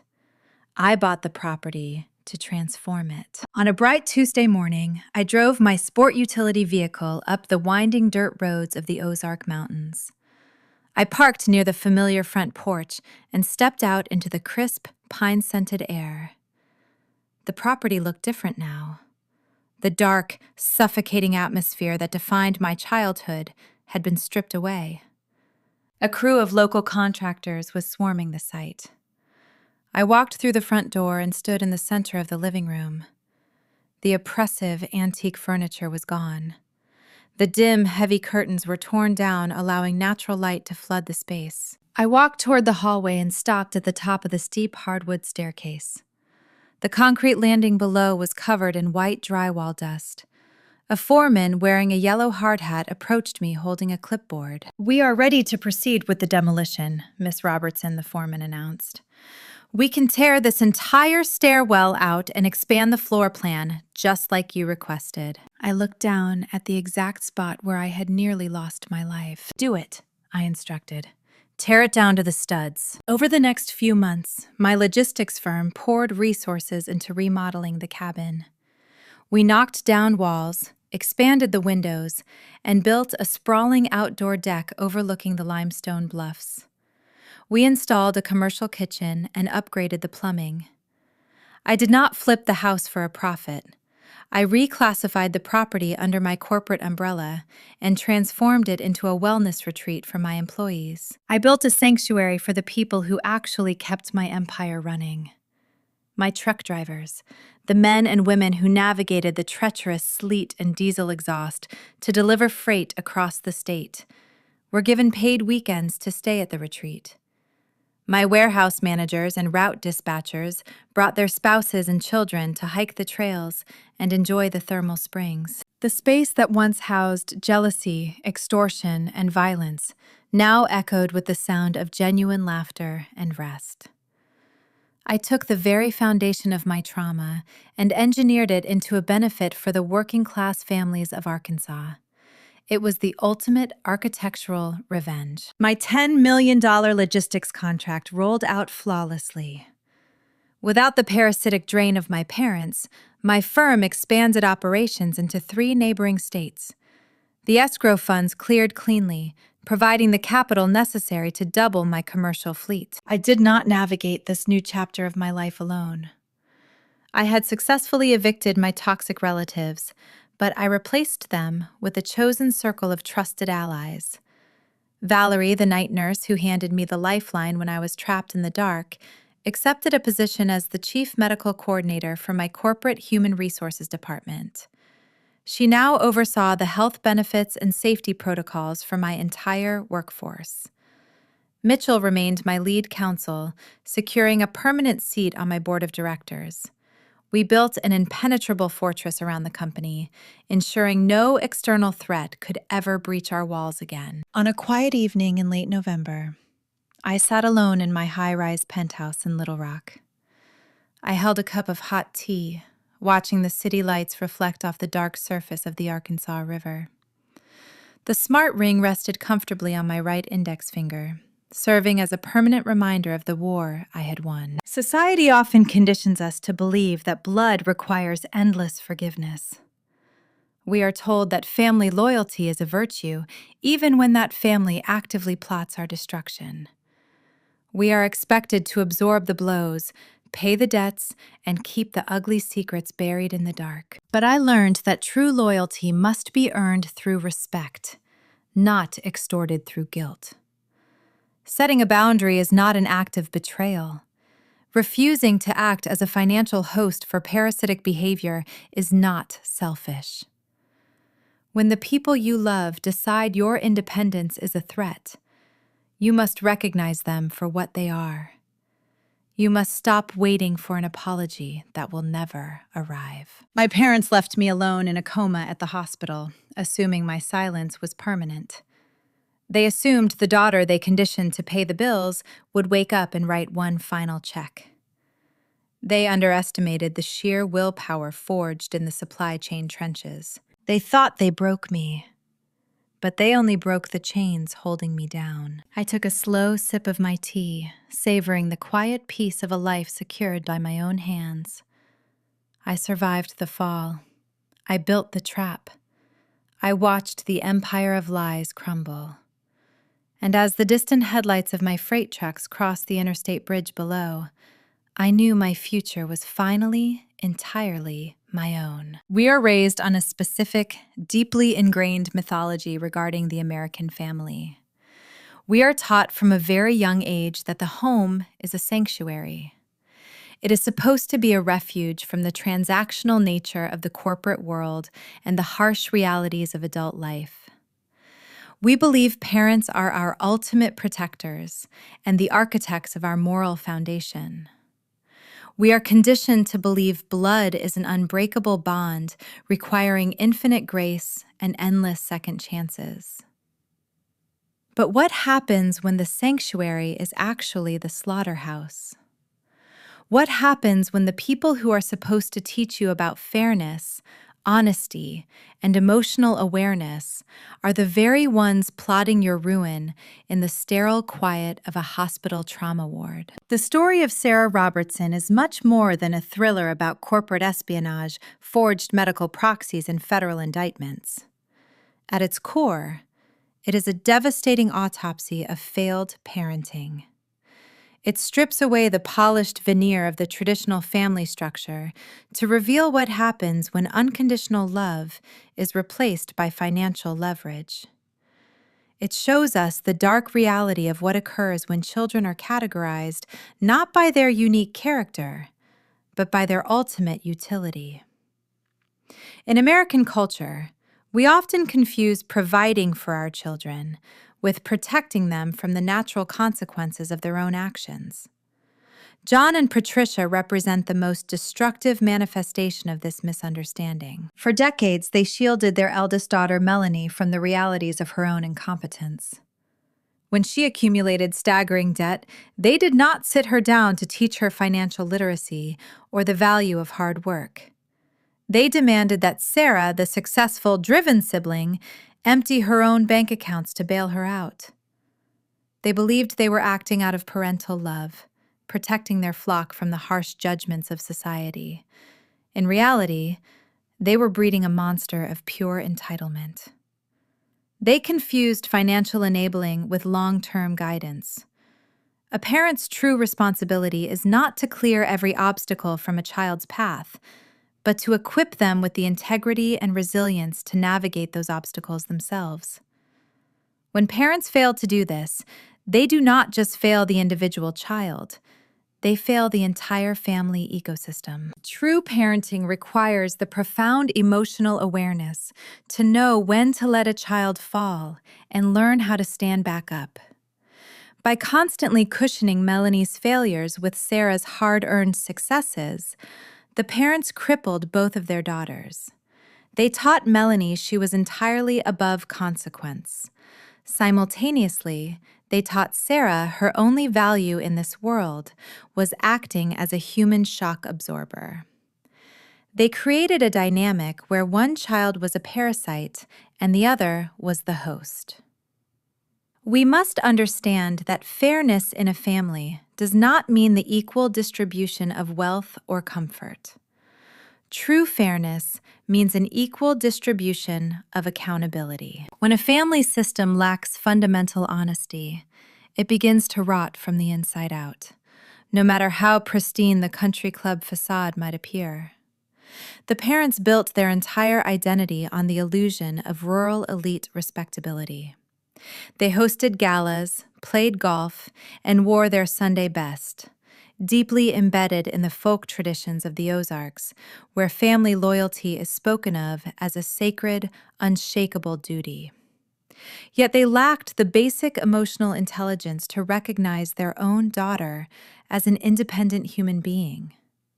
When Sarah finally set a boundary, when she finally said no to funding her sister's unearned lifestyle, her family did not see a woman advocating for her own future.